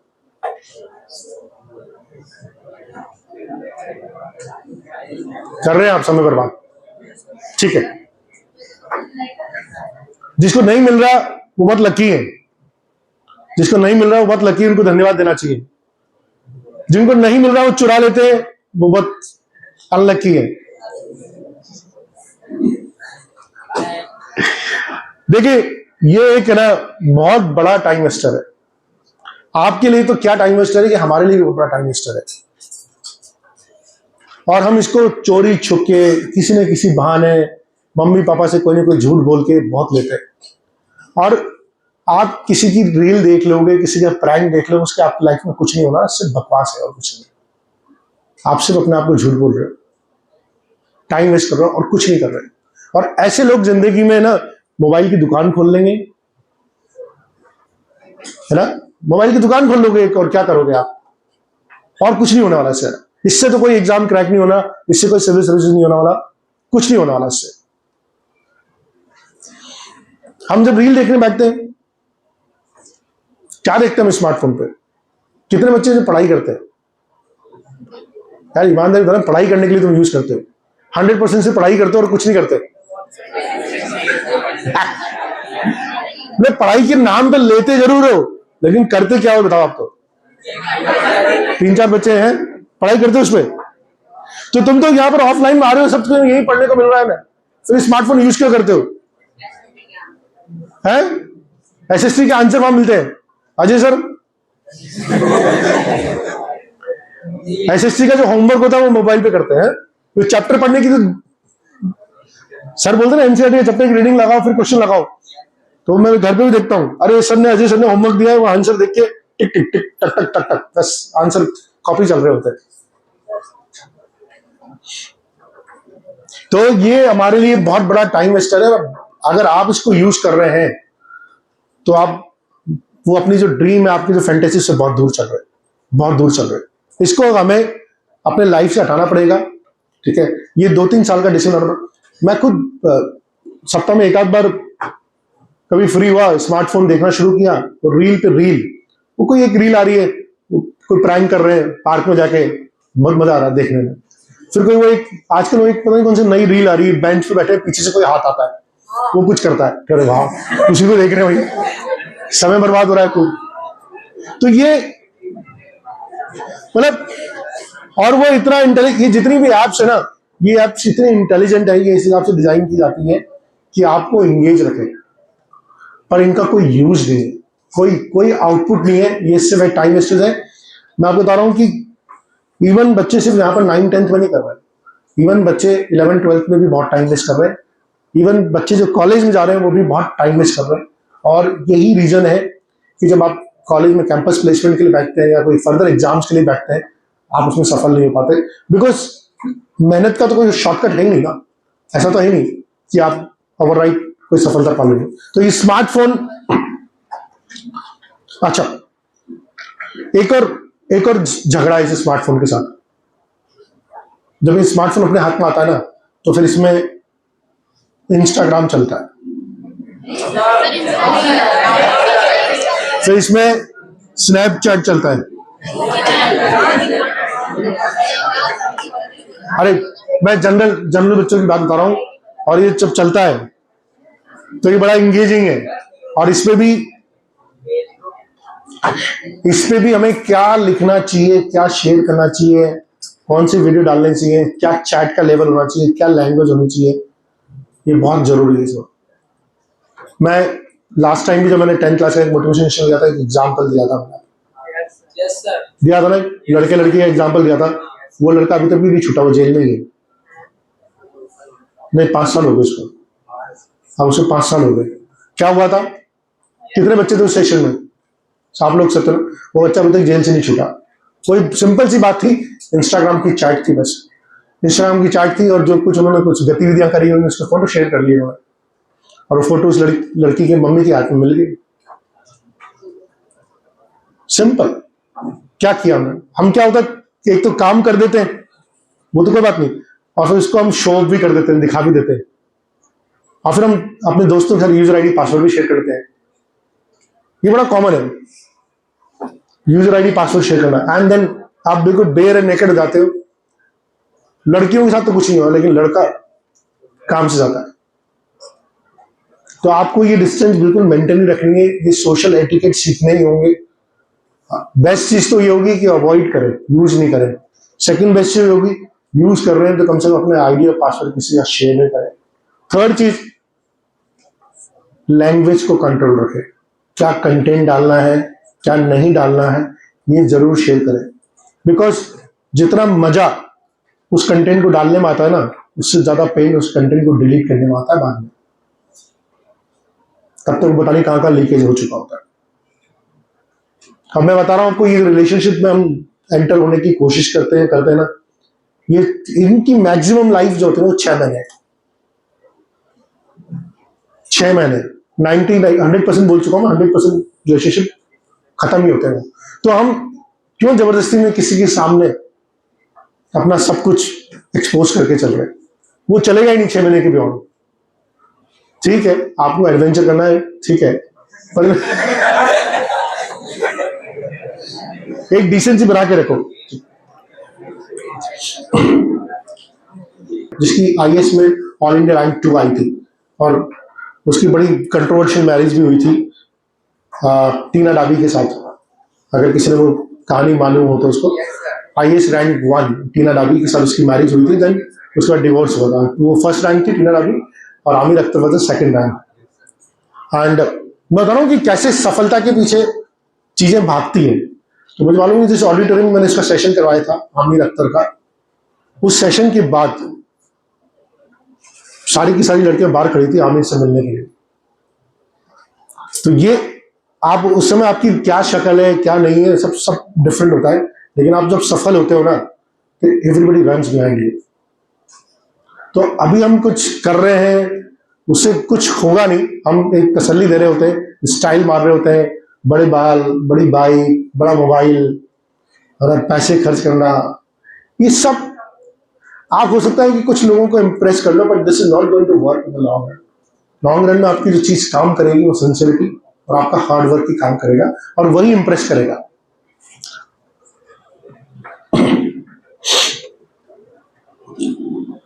एग्जाम्पल दे रहा था आपको कि कंपनी कैसे इंपॉर्टेंट होती है। मैंने I don't know last year को एग्जाम्पल दिया था आपको हॉर्स राइडिंग का। हाँ, क्या था एग्जाम्पल में? हाँ, सो कंपनी बहुत इंपॉर्टेंट है आपके लोगों के लिए। चूज योर कंपनी वाइजली, ठीक है। और एग्जाम्स की हमने यहाँ पर बात कर ली, बहुत सारे एग्जाम्स की सुरभि सर ने जिक्र छेड़ा था। 9th क्लास के बच्चे, कितने बच्चे 9th क्लास के? Please raise your hands. और 10th क्लास के? ओके, देखिए आप किसी कोचिंग में पढ़ रहे हैं, कोटा के किसी कोचिंग में पढ़ रहे हैं, आप किसी भी कोचिंग में पढ़ रहे हैं, आप रेजिडेंस में पढ़ रहे हैं, कहीं और बच्चे आपके फ्रेंड्स कहीं और पढ़ रहे हैं, और यहाँ पर कोचिंग का जो एकेडमिक एनवायरनमेंट है, अगर आपने उस एकेडमिक एनवायरनमेंट का फायदा नहीं लिया तो फिर मैं कोचिंग में पढ़ने की कोई जरूरत नहीं, फिर तो हम स्कूल में पढ़ सकते हैं। Why I am saying this, मैं कल शाम का एक इंसिडेंट बताता हूँ आपको। मैं किसी बच्चे को घर पे डिफरेंशिएशन का डाउट बता रहा था, साथ में एक 11th क्लास की लड़की भी थी नीट की, जो कोलकाता से आई थी, उसको भी सेम टॉपिक का डाउट था। और मैंने महसूस किया कि जो 9th क्लास का बच्चा है उसकी सीखने की क्षमता उस 11th क्लास की लड़की से 10 टाइम ज्यादा थी। तो क्योंकि वो just because he is studying in the coaching और उसको उस लेवल का एक्सपोजर दिया गया है। तो आप अगर कोचिंग में आए हैं और अगर आप यहाँ पर आके सिर्फ मैं 10th बोर्ड में 90% लिया हूँ, 10th बोर्ड में 80% मार्क्स लिया हूँ, ये टारगेट लेके आ रहे हैं, तो this is one very under statement. आप यहाँ पर आए तो आपका टारगेट भी बड़ा होना चाहिए। आप सिर्फ 10th बोर्ड के लिए नहीं आए यहाँ पर, आप यहाँ पर आए हैं जो अल्टीमेट टारगेट आपका जेई टारगेट है या नीट टारगेट है या सीयूटी टारगेट है या एनडीए टारगेट है या आईपीएम मैट टारगेट है, आप उस टारगेट के लिए आए। और 9th-10th की अगर आपकी पढ़ाई स्ट्रांग है तो वो टारगेट बहुत जल्दी अचीव होगा। अब आप इमेजिन कीजिए कि 11th क्लास के बच्चे को हमें वेक्टर पढ़ाना है या डिफरेंशिएशन पढ़ाना है या इंटीग्रेशन पढ़ाना है या ट्रिग्नोमेट्री पढ़ानी है, तो 1 महीना खराब होता है। वहीं पर जो बच्चे 9th क्लास में होंगे, अगर अच्छे बैच में होंगे, NCS1 NCS2 बच्चे होंगे, उन्होंने तो 9th क्लास में पढ़ लिया। जो हमारे NCS1 NCS2 के बच्चे हैं वो इस समय 11th क्लास की मेडिकल की शीट को पूरा सॉल्व कर सकते हैं, फिजिक्स केमिस्ट्री बायोलॉजी। अब ये बच्चे जब 11th में जाएंगे, ये बच्चे जब 12th में जाएंगे, तो उनको कितना बड़ा कितनी बड़ा एक एडवांटेज मिलेगा। तो आप अगर सिर्फ एक नॉर्मल बैच में लेके संतुष्ट हो रहे हैं, then there is something wrong. You have to strive hard. Why you should strive hard? क्योंकि अगर आप अच्छे बैच में जाते हैं तो आपको अच्छा कंटेंट डिलीवर होगा, एक अच्छा कंपटीशन मिलेगा, और दूसरी बात है आप जल्दी सिलेबस खत्म होगा। अभी हमारे जो बच्चे हैं 10th में, आपको मालूम है कि 10th में एक्शन 1 चल रहा है और एक एक्शन 1 चल रहा है। कुछ बहुत सारे बच्चे ऐसे हैं जो ऑलरेडी TCST में शिफ्ट हो चुके हैं। What is happening with them? वो रोज 10th भी पढ़ते हैं और रोज 11th भी पढ़ते हैं, रोज 10th भी पढ़ते हैं, रोज 11th भी पढ़ते हैं।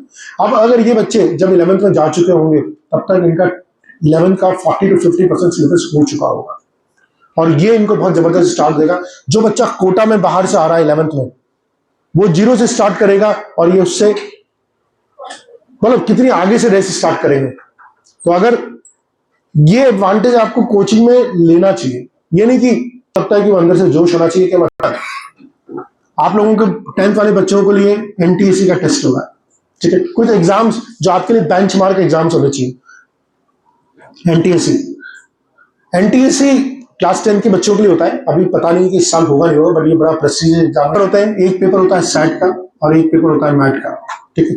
100 क्वेश्चन आते हैं। सैट के अंदर में सोशल साइंस आता है, मैथ्स आता है और साइंस आता है। मोटा मोटा ब्रेकअप है, मैथ्स में, सोशल साइंस में और साइंस में।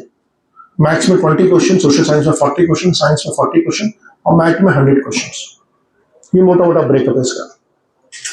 Why this is important? NTSC बहुत से बोलते मुझे क्या करना है सर इस स्कॉलरशिप का। इस स्कॉलरशिप की बात नहीं है, not only about the scholarship. NTSC एक ऐसा एग्जाम है जो आपकी कॉम्प्रिहेंसिव तैयारी कराता है सारे सब्जेक्ट्स की।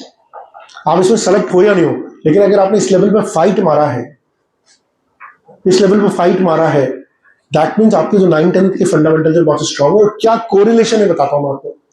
2019 का जो IAS टॉपर था, 2019 का IAS topper, civil service topper, उसका नाम मालूम है? कनिष्क कटारिया, ठीक है। और कनिष्क अपने रेजोनेंस के PCCB का स्टेशन सेंटर का स्टूडेंट था, 9th-10th उसने वहां से करी, और उसकी NTSC में भी ऑल राजस्थान रैंक 1 थी। NTSC में उसकी राजस्थान रैंक 1 थी और उसकी सिविल सर्विस में ऑल इंडिया रैंक 1 है। मतलब all India rank 1 civil service में, इससे बड़ा कोई एकेडमिक अचीवमेंट नहीं है किसी इंडियन स्टूडेंट के लिए। सिविल सर्विस में ऑल इंडिया रैंक 1, IIT में रैंक 1 से भी बहुत ऊपर है, बहुत बड़ी बात है सिविल सर्विस में रैंक 1 लाना। और जब उसे पूछा गया कि क्या, सर मेरे 9-10 के कॉन्सेप्ट इतने क्लियर थे, मैंने NTSC के लिए पढ़ रखा था। तो ये एग्जाम आप, और दूसरी बात, आप मेंटलिटी जैसा सब्जेक्ट पढ़ते हैं जो आपको स्कूल में नहीं पढ़ाया जाता। मेंटलिटी कहां काम आएगा आपका? जेई में काम नहीं आएगा मेंटलिटी। मेंटलिटी आपके काम आएगा अगर आप बैंक का एग्जाम दे रहे होंगे, मेंटलिटी काम आएगा आपके अगर आप कैट का एग्जाम दे रहे होंगे, IIMs के लिए फाइट कर रहे हो, मेंटलिटी काम आएगा आपके लिए अगर आप क्लैट का एग्जाम दे रहे होंगे, मेंटलिटी काम आएगा अगर आप IP मैट का एग्जाम दे रहे होंगे। सिर्फ जेई के अलावा बाकी सब जगह काम आएगा। आप बिटसेट का एग्जाम दे रहे होंगे, वहां भी मेंटलिटी काम आएगा। तो मेंटलिटी हम क्यों पढ़ रहे हैं, क्यों पढ़ाया जा रहा है आपको? 10th बोर्ड के लिए कोई मतलब नहीं इसका मेंटलिटी पढ़ाने का, लेकिन आपका एक एप्टीट्यूड बिल्डअप किया जा रहा है। बिकॉज बाद में आपको सीरीज सिखाई जाएगी 12th में जाके, तो बहुत मुश्किल आएगी। अगर आप 9-10 में मेंटलिटी को अच्छी तरह से कर लेंगे तो बहुत सारे एग्जाम्स के लिए आपका एक बेस बन चुका होगा। हमारे कितने ऐसे स्टूडेंट्स हैं 9-10 के जो IIM अहमदाबाद में पढ़ रहे हैं, प्रीमियर मैनेजमेंट कॉलेज ना, एशिया का अगर सबसे बड़ा कॉलेज माना जाता है मैनेजमेंट में, जाके से IIM अहमदाबाद, उसमें कितने स्टूडेंट्स हैं जो PCSB के पढ़ रहे हैं। और जब उनसे बात करते हैं क्यों पढ़ रहे हैं, mentality is a very big criteria for that. दूसरी चीज, जब एग्जाम को हमें टारगेट करना चाहिए, ये इसलिए NTC बहुत इंपॉर्टेंट हो जाता है। NTC हो या नहीं हो, we don't know as of now, लेकिन अगर आपको इसकी तैयारी का मौका मिल रहा है तो you should avail this opportunity. Second चीज, प्री RMO और NMTC। कितने लोग हैं जिसको इसके बारे में पता है, प्री RMO के बारे में? बहुत कम बच्चे। सो बहुत ही कम बच्चे, that's very poor awareness level.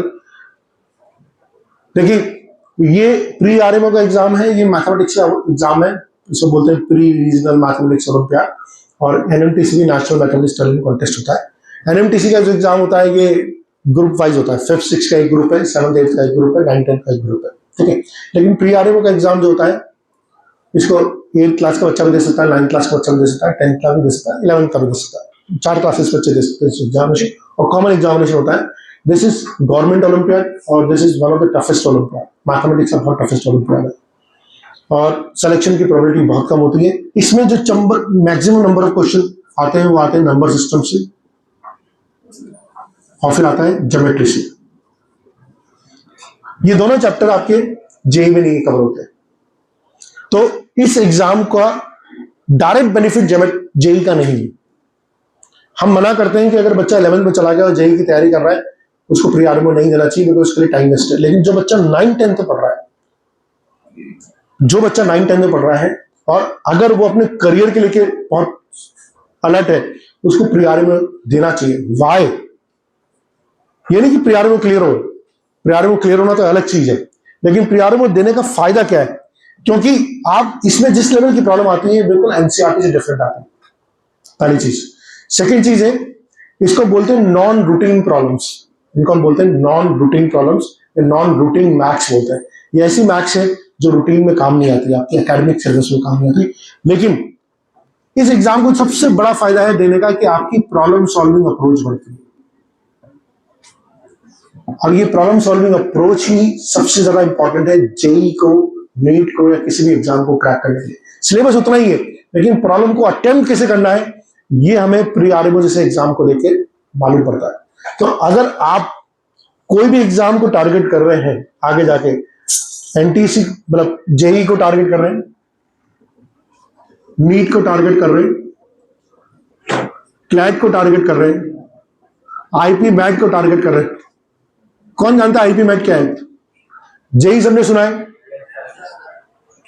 Joint entrance examination, mains होता है, फिर एडवांस होता है, ठीक है। 12th के बाद होता है, फिजिक्स केमिस्ट्री मैथ्स लेनी पड़ती है इसमें। जेईई का एग्जाम देता है, इसके थ्रू आपको IITs में एडमिशन मिलता है या NITs में एडमिशन मिलता है या IIITs में एडमिशन मिलता है। कितने कितने IITs है हमारे यहाँ?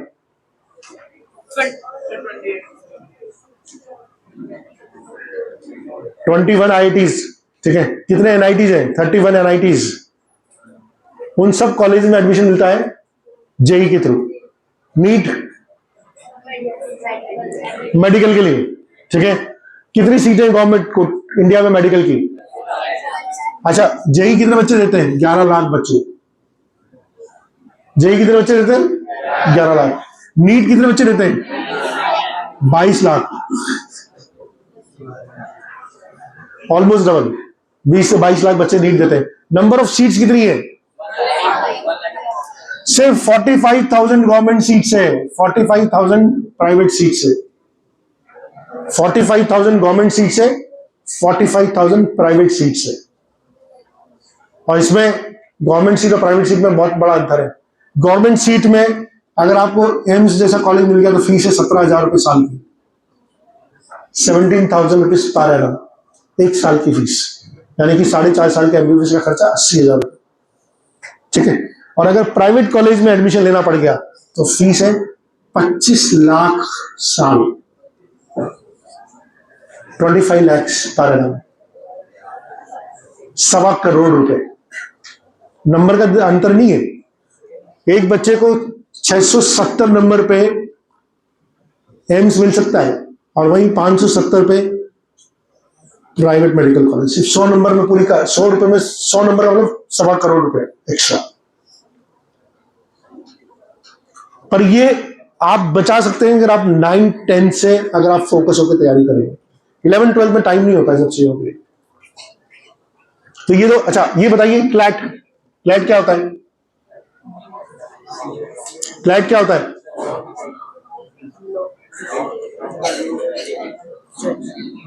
दुनिया भर की पता मालूम, स्नैपचैट पे वो कैसे जाता है, रील कैसे बनती है, सब पता होगा। एग्जाम्स के बारे में पता नहीं है, करियर के बारे में पता नहीं है। आपको जब तो विजन नहीं दिखेगा, चार्टर्ड अकाउंटेंट बनाते हैं क्लैट से। वाह कृष्णा, चार्टर्ड अकाउंटेंट बनाते हैं। क्लैट होता है common law admission test, this called a common law admission test. Lawyers बनते हैं और लॉयर्स बनते हैं नेशनल लॉ यूनिवर्सिटीज। इंडिया में 9 नेशनल लॉ यूनिवर्सिटीज है जिसको बोलते हैं NLU. NLU Bangalore, NLU Jodhpur, NLU Hyderabad, ये टॉप की 9 लॉ यूनिवर्सिटीज है जहां पर टॉप क्लास लॉयर्स तैयार किए जाते हैं और ये लॉयर्स करोड़ों रुपए कमाते हैं, करोड़ों रुपए कमाते हैं। आपको मालूम है कपिल सिब्बल एक टॉप क्लास लॉयर है, उनकी एक हियरिंग की फीस कितनी है?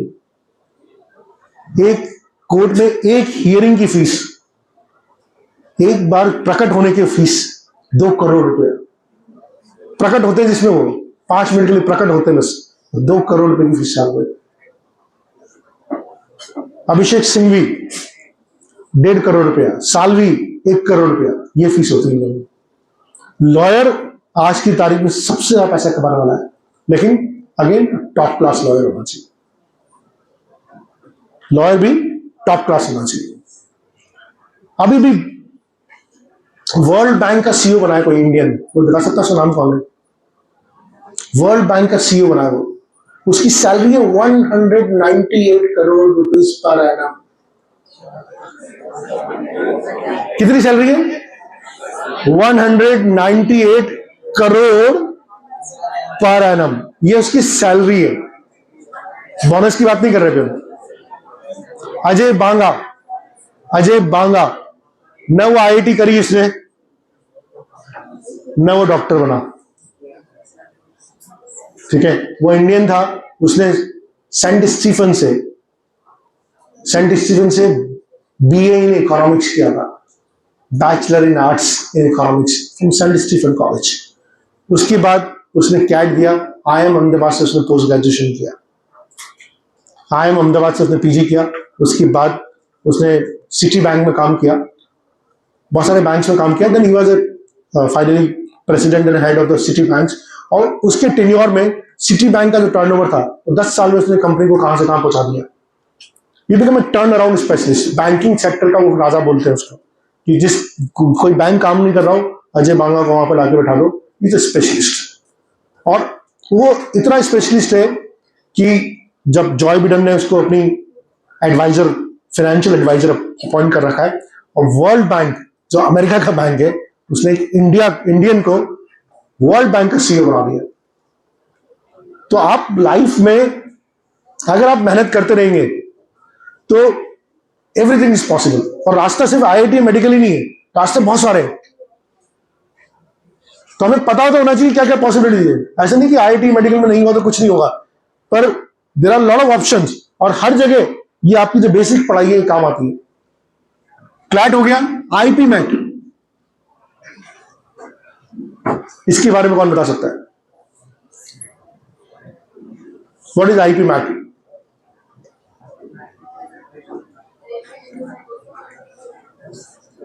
ओके, जैसे 12th के बाद आप बीटेक करने के लिए आईआईटी जाते हैं, एनआईटी जाते हैं, 12th के बाद एमबीबीएस करने के लिए मेडिकल कॉलेज जाते हैं। ऐसे 12th के बाद एक प्रोग्राम होता है जिसको बोलते हैं 5 year integrated MBA, 5 year integrated MBA. And इस प्रोग्राम की जो फुल फॉर्म है that is called integrated program and management. It's called integrated program and management. बहुत से जगह यार हम ग्रेजुएशन क्यों करें, उसके बाद पोस्ट ग्रेजुएशन करने के लिए IIMs क्यों जाए। ऐसा कोई प्रोग्राम हो जिसमें 12 के बाद, सीधा 12 के बाद ही आप MBA करने जा सकते हैं, उसके लिए प्रोग्राम है IP मैट। और इसमें सबसे बड़ा कॉलेज आज की तारीख में IIM इंदौर, और IIM इंदौर का जो एवरेज प्लेसमेंट है वो IIT दिल्ली के एवरेज प्लेसमेंट से भी ज्यादा है इस समय। तो ऐसा नहीं कि सिर्फ IITs करके ही आपको करोड़ों की सैलरी मिल सकती है। इस समय IIM इंदौर का जो एवरेज प्लेसमेंट पैकेज है वो सारे IIT से ऊपर चल रहा है। अगर आप इस बार की फाइनेंशियल टाइम्स की न्यूज पढ़ेंगे, कितने लोगों को 1 करोड़ रुपए की सैलरी ऑफर हुई है, सबसे ज्यादा IIM इंदौर के कैंडिडेट्स को ऑफर हुई है। 1 करोड़ से ऊपर की सैलरी, एक आध लोग नहीं है, खूब सारे लोग हैं जिनको भर भर की सैलरी ऑफर हुई है, और वो IIM इंदौर। अब इसके लिए जो एग्जाम होता है IP मैट होता है। मैं रिलेट कर रहा हूं कि मैंने यहां पर 9-10 में नंबर सिस्टम ज्योमेट्री पढ़ा, ये कहां काम आ रहा है, IIT में काम नहीं आया ज्यादा, लेकिन प्रॉब्लम सॉल्विंग अप्रोच बनी। लेकिन IP मैट में जो मैथ्स आती है उसमें नंबर सिस्टम और ज्योमेट्री 80% आता है। यहां जो आपने पढ़ा ना वो इस समय हाथों हाथ बोर्ड में शायद काम नहीं आएगा, लेकिन इसकी जो मैथमेटिक्स आती है, IP मैट की जो मैथमेटिक्स आती है, उसमें आता ही नंबर सिस्टम और ज्योमेट्री। उसमें 11-12 की मैथ्स आती नहीं, उसमें 10 तक की मैथ्स से आती। तो कोई चीज हम जो पढ़ रहे हैं अच्छी तरह से वो कहीं वेस्ट नहीं हो रही, वो हर चीज काम आ रही। आपने सोशल साइंस पढ़ा, सोशल साइंस सिविल सर्विसेज में काम आएगा, वो लाइफ में भी काम आएगा। सोशल साइंस तो ऐसी चीज है जिसके बिना सर्वाइवल ही नहीं है, पर लेकिन हम पूरा टाइम फोन में घुस के बैठे रहते हैं, बहुत बड़ी प्रॉब्लम है। और जो लोग फोन में घुस के बैठे रहते हैं ना, आपको बता दूं मैं, ऐसे बच्चे सोशली इनकैपेबल हो चुके हैं। उनको ना तो बातचीत करने आती, न किसी से बातचीत कर सकते हैं, स्ट्रीट स्मार्टनेस चलेगी। हम आप लोगों के जमाने में, हमारे जमाने में इतने इंटेलिजेंट नहीं होते थे, लेकिन we used to be very smart, क्योंकि हमारे पास फोन नहीं होता था। हम बोलते हम किसी से भी जाके बातचीत कर लेते थे, किसी से जाके मिल लेते थे। लेकिन मैं आज की जनरेशन के बच्चे देख रहा हूँ, ये बात ही नहीं कर पाते। आप अपने दोस्तों के अलावा और अपने मम्मी पापा के डिमांड के अलावा आप किसी और से बात ही नहीं कर पाओगे, बिकॉज आप अपने मोबाइल से बाहर नहीं निकलते, आप अपने फ्रेंड सर्किल से बाहर नहीं निकलते, आप इंस्टाग्राम से बाहर नहीं निकलते, आप रियल लाइफ में वेंचर ही नहीं करते। और इसलिए हमारा जो जनरल अवेयरनेस लेवल है बहुत पुअर है। लेकिन अगर हम यहां पर 9-10 लेवल पे अच्छी पढ़ाई करते हैं तो बोर्ड इज जस्ट ना, बोर्ड तो बोलूंगा मैं कि वो तो एक स्पिन ऑफ है। मेन जो आपको बेनिफिट मिलेगा वो इन सब एग्जाम में मिलेगा। हालांकि मेरा बीच में एक एग्जाम और नहीं लिखा, विच इज NDA, ठीक है, नेशनल डिफेंस एकेडमी, ठीक है। और इसके लिए भी जो सारा फाउंडेशन आपका तैयार होगा वो 9-10 लेवल पर होगा, बिकॉज इसमें क्या आता है, मैथमेटिक्स आती है, सोशल साइंस आती है, साइंस आती है, सब मेजोरिटी दम 9-10 मेंटलिटी आती है इसमें। सो 9-10 की जो पढ़ाई है नहीं, कभी पीछा नहीं छोड़ेगी आपको, और 9-10 की पढ़ाई को हमें बहुत सीरियसली लेना है। So that brings me, almost हम सेशन खत्म करेंगे, और हम कैसे डिस्ट्रैक्ट होते हैं इसमें एक लास्ट बात करूंगा, कैसे डिस्ट्रैक्ट होते हैं।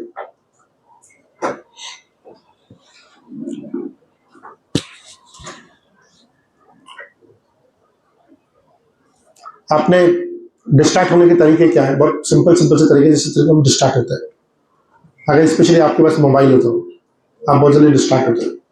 तुरंत किसी का व्हाट्सएप आता है, नोटिफिकेशन चेक करने के लिए डिस्ट्रैक्ट होता है, किसी का चैट का मैसेज आता है, डिस्ट्रैक्ट हो जाता है। दूसरी बात, लड़कियों के डिस्ट्रैक्शन थोड़ी ज्यादा खतरनाक है।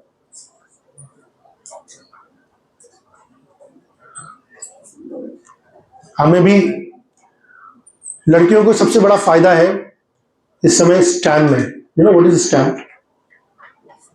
स्टैम जानता है कौन, किसको बोलते हैं स्टैम?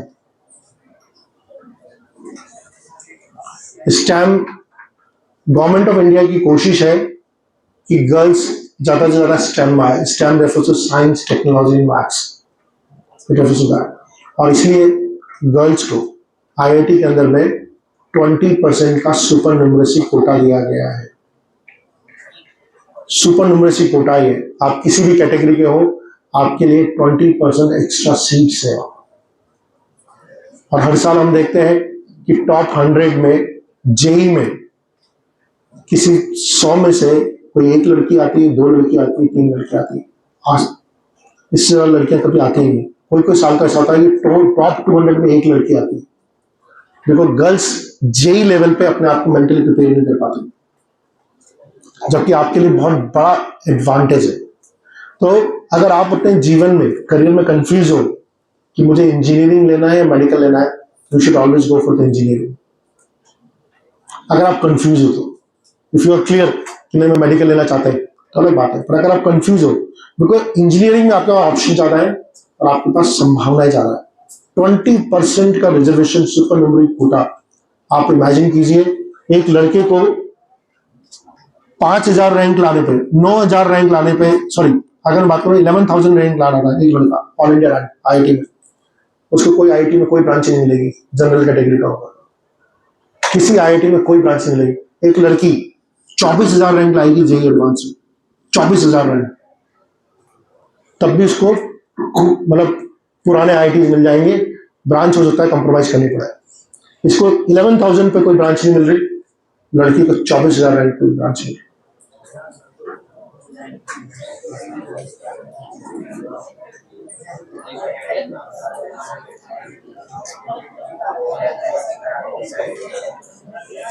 और ये जबरदस्ती है, न्याय है, न्याय है, वो तो हमारे हाथ की बात नहीं है, ठीक है ना, इसका तो हम कुछ नहीं कर सकते। हमारे पास तो जो सिस्टम है हमें उसको फॉलो करना है, ठीक है। हमें ये देखना है कि हम उस सिस्टम का कैसा एडवांटेज ले सकें। तो अगर आप गर्ल्स हैं और आपको ये इंफॉर्मेशन पता है तो आपको मेंटली इसके लिए प्रिपेयर होना है। 7th 8th तक एक भी बहुत बड़ा फंडामेंटल डिफरेंस है। 7th 8th तक पीछे बात मत कीजिए। 7th 8th तक अगर आप किसी स्कूल का रिजल्ट उठा लेंगे, किसी भी इवन आप रेजिडेंट फिजिक्स का रिजल्ट उठा लेंगे, तो टॉप 10 में 5 लड़कियां मिलती हैं 7th तक 8th तक। लेकिन 9th 10th आते आते ये परसेंटेज डाउन होना शुरू हो जाती है। वाई? मैं गलत से बोलूंगा, आपको कोई लॉजिक आता है इसे समझने? This is statistical. आप 7th 8th में किसी भी स्कूल का किसी भी कोचिंग का रिजल्ट उठा के देख लीजिए, टॉप 10 में मिनिमम 5 या 6 लड़कियां मिलेगी। 9th 10th में आता थे 30%, 11th 12th में आता थे 20%, जेई में आता थे 2%। Why it happens? Any reason from your side?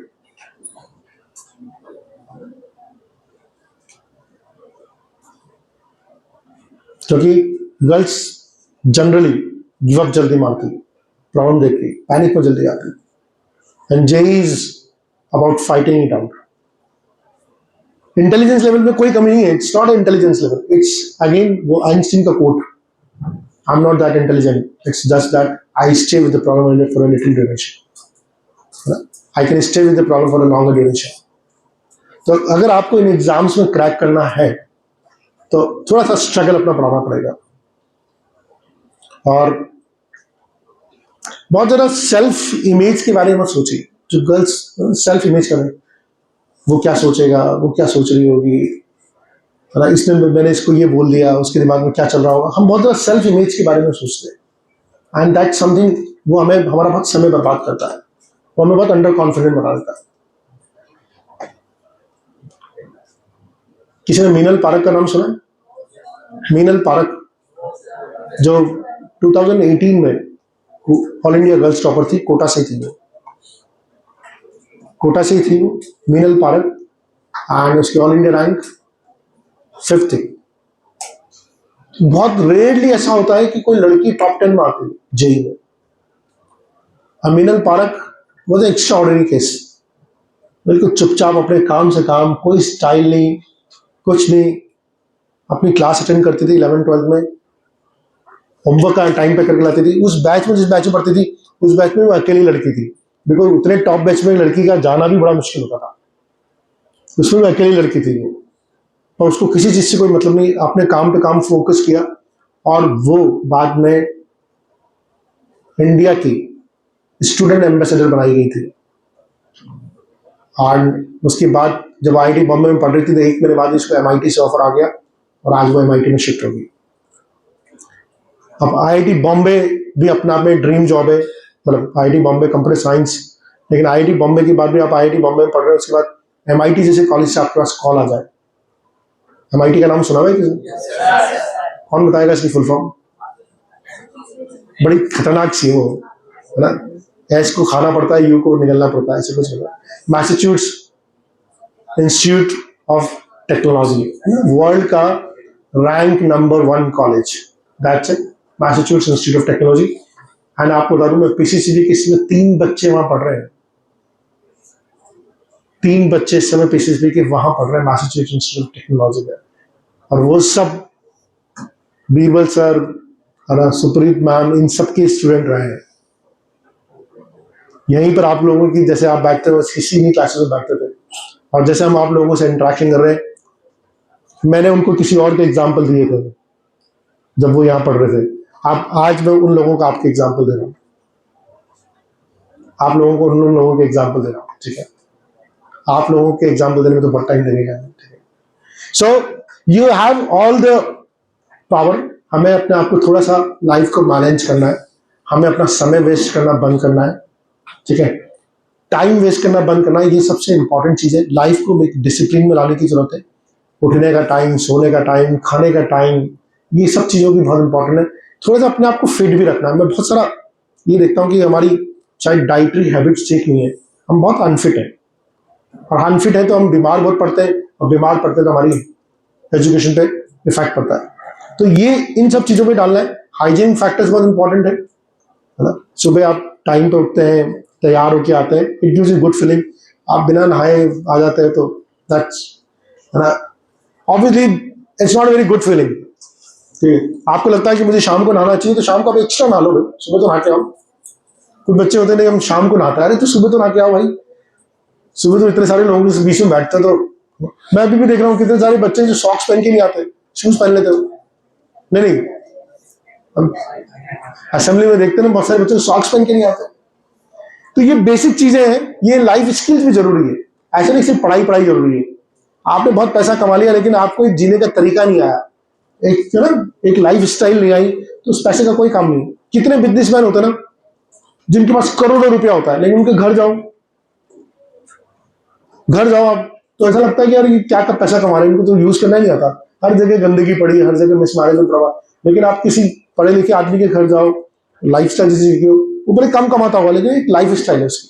So you need a lifestyle also. पैसा तो चाहिए सी, but you need lifestyle, और ये हैबिट्स हमें अभी से डालनी है।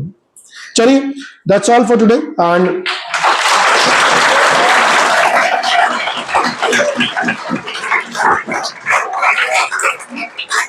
so we have Supreet ma'am. हम सुप्रीत मैम से क्लोजिंग रिमार्क्स लेंगे अपने। एक बार सुप्रीत मैम को इनवाइट करना चाहिए।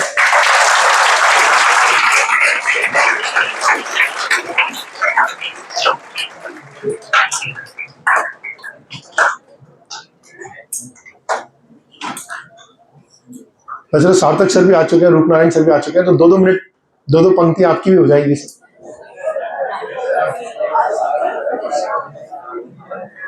Yes ma'am. Like much has been said, तो मेरे पास ज्यादा कुछ नहीं है। बस यही बोलूंगी कि आप लोग यहाँ पे कुछ ना कुछ बनने आए, है ना, और उस कुछ ना कुछ बनने के लिए गोल जरूर सेट किया होगा आप लोगों ने। और जैसे बोला जाता है कि सक्सेस ओवरनाइट तो आप अचीव कर नहीं सकते, है ना। उसके लिए हमें क्या करना पड़ेगा, गोल सेट करना पड़ेगा, और उस गोल तक पहुंचने के लिए भी आपको एक कंटिन्यूअस रिगरस एफर्ट्स देने पड़ेंगे, है ना। क्योंकि हम लोग क्या करते हैं, हम बीइंग स्टूडेंट्स, हम ना प्रोक्रेस्टिनेट करते हैं, हम बहुत चीजों को डिले करते हैं। जैसे अभी ऑब्जर्व किया जाता है कि टेस्ट आ रहा होता है तो बच्चे एक दिन पहले जागते हैं पढ़ने के लिए, डाउट में लाइन लग जाती है, एक दिन पहले लगती है, बट वो क्योंकि हमें वो हैबिट ही नहीं बनी है अभी तक कि अगर हमें वहां तक पहुंचना है तो हमारा जो एफर्ट है वो एक कंटिन्यूअस और एक प्रोग्रेसिव तरीके से आगे बढ़ता रहना चाहिए, ठीक है। तो जो भी चीजें हो, आप एक अपने लाइक आपके जो टीचर्स है बेटा वो मेंटोर्स भी हैं आपके। कोई भी प्रॉब्लम हो आप शेयर कीजिए, कोई भी प्रॉब्लम हो आप उनको टाइमली इंटीमेट कीजिए, क्योंकि कई बार होता है कि बच्चे जब बहुत ज्यादा बड़ी प्रॉब्लम में फंस जाते हैं तब हमारे पास वो इश्यूज आते हैं। तो हम ऐसा ना करें, आप टीचर्स के साथ एक ऐसा आपका लाइक बॉन्ड होना चाहिए कि जब वो डांटे तो आपको उनकी डांट समझ भी आए, जब वो आपको केयर करके बता रहे हैं तो आप उस केयर को समझ भी पाए, उसको एक अनड्यू तरीके से कभी ना यूज करें, ठीक है। बाकी तो हम लोग आपके साथ हैं, you can contact us, you can tell us, और जो भी हो बता सकते हैं, ठीक है। Thank you.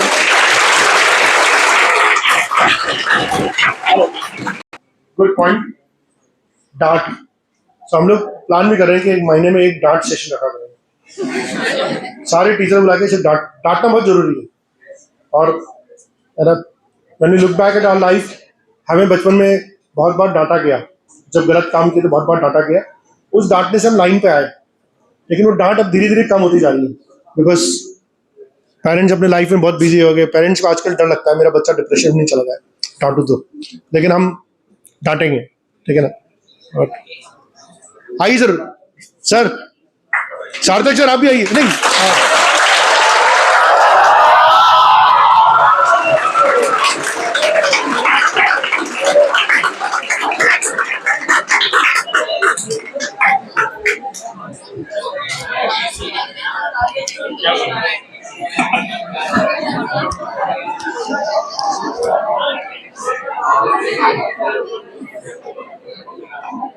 सभी प्यारे बच्चों कैसे हो?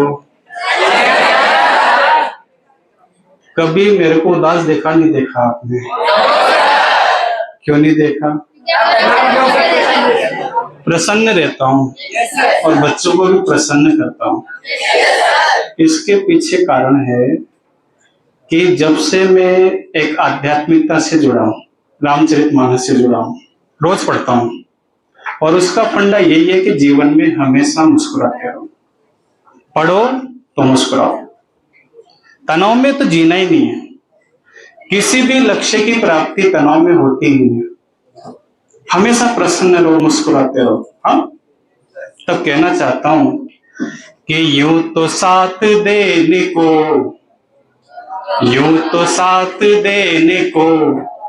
हजारों हाथ और हैं, यूं तो साथ देने को हजारों हाथ और हैं, पर तुम जो संग में रहो तुम्हारी बात और है।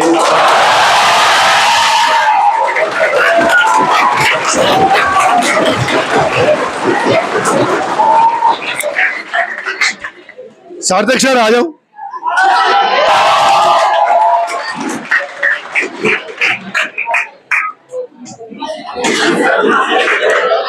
अभी है 10 मिनट है आपके पास।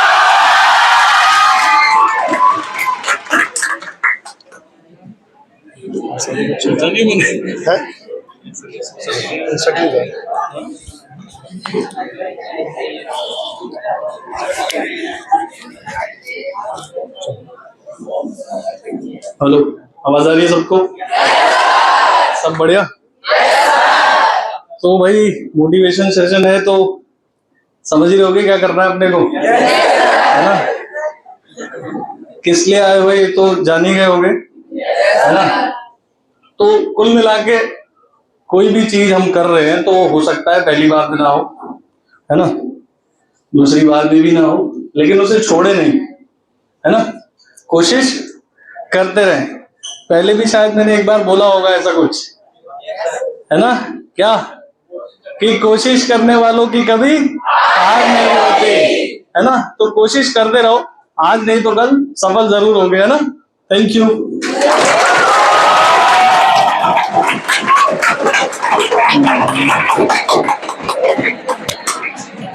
हेलो हेलो,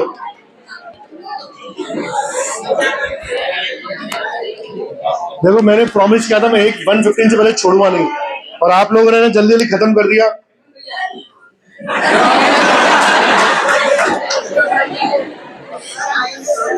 हेमन भैया क्लासरूम के बढ़िया अच्छा मोटिवेट करते तुम्हें। Okay, so coming towards the last part of it, एक चीज जो मेंटोर, देखिए लाइफ में सबको कोच की रिक्वायरमेंट होती है, और सबके लिए मैं हमेशा एक स्टोरी जो शेयर करता हूँ, क्रोकोडाइल की स्टोरी। पिछली बार शेयर करी थी मैंने। सबकी लाइफ में क्रोकोडाइल चाहिए। आपकी लाइफ में क्रोकोडाइल कौन है? पापा मम्मी और टीचर्स। हम भी तो क्रोकोडाइल हैं, रोज जो परेशान करते हैं, कॉपी दिखाओ, टेस्ट लो, है ना। लेकिन अगर आप क्रोकोडाइल की बात को नहीं मानेंगे या मेंटोर की बात को नहीं मानेंगे तो दिक्कत आएगी। एंड बिलीव मी, पीछे पीछे इधर इधर, ऐसा नहीं कि सिर्फ आपकी लाइफ में क्रोकोडाइल है।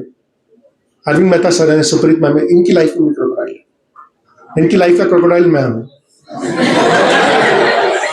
ठीक है ना। और मेरी लाइफ की क्रोकोडाइल कौन है? हाँ, मेरी लाइफ की क्रोकोडाइल है आपके पेरेंट्स, मेरे सीनियर्स। आपके पेरेंट्स की एक एक्सपेक्टेशन है कि भाई रेजोनेंस में एडमिशन कराया है तो जीतना तो होना ही चाहिए, तो हम उसको मीट आउट करते हैं। और मेरे जो सीनियर्स हैं, वर्मा सर हैं, मनोज सर हैं, और भी बहुत सारे सीनियर्स हैं, उनकी एक्सपेक्टेशन होती है कि पीसीसी में ऐसे चलना चाहिए। सो ऐसा तो हो ही नहीं सकता कि आपकी लाइफ में कोई मेंटोर नहीं हो, कोई क्रोकोडाइल नहीं हो और आप चल रहे हो। अगर आपकी लाइफ में नहीं है, there is something wrong, there is something wrong.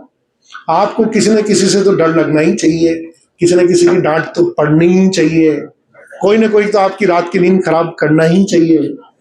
This is important. और अगर आप में से किसी बच्चे की नींद खराब नहीं हो रही तो बाद में आके मिल लो मेरे से, मैं कोई ना कोई क्रोकोडाइल लगा दूंगा आपके पीछे जो आपकी नींद खराब करेगा, ठीक है। चलिए, तो इस शानदार सेशन के लिए एक बार जोरदार हम ताली बजा दें। बैठो बैठो। अब हम कुछ इमेजेस कैप्चर करेंगे, है ना। आप आ जाइए सर। तो मैं हसन सर को बुलाऊंगा। हसन सर हमारे मार्शल आर्ट ट्रेनर है, ठीक है।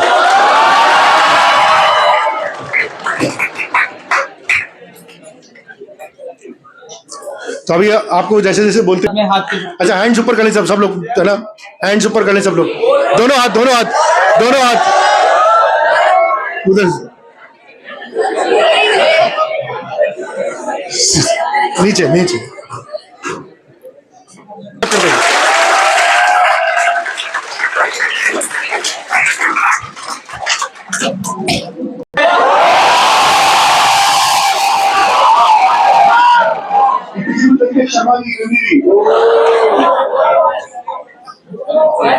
Okay.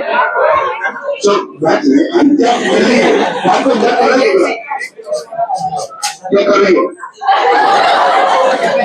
Okay. So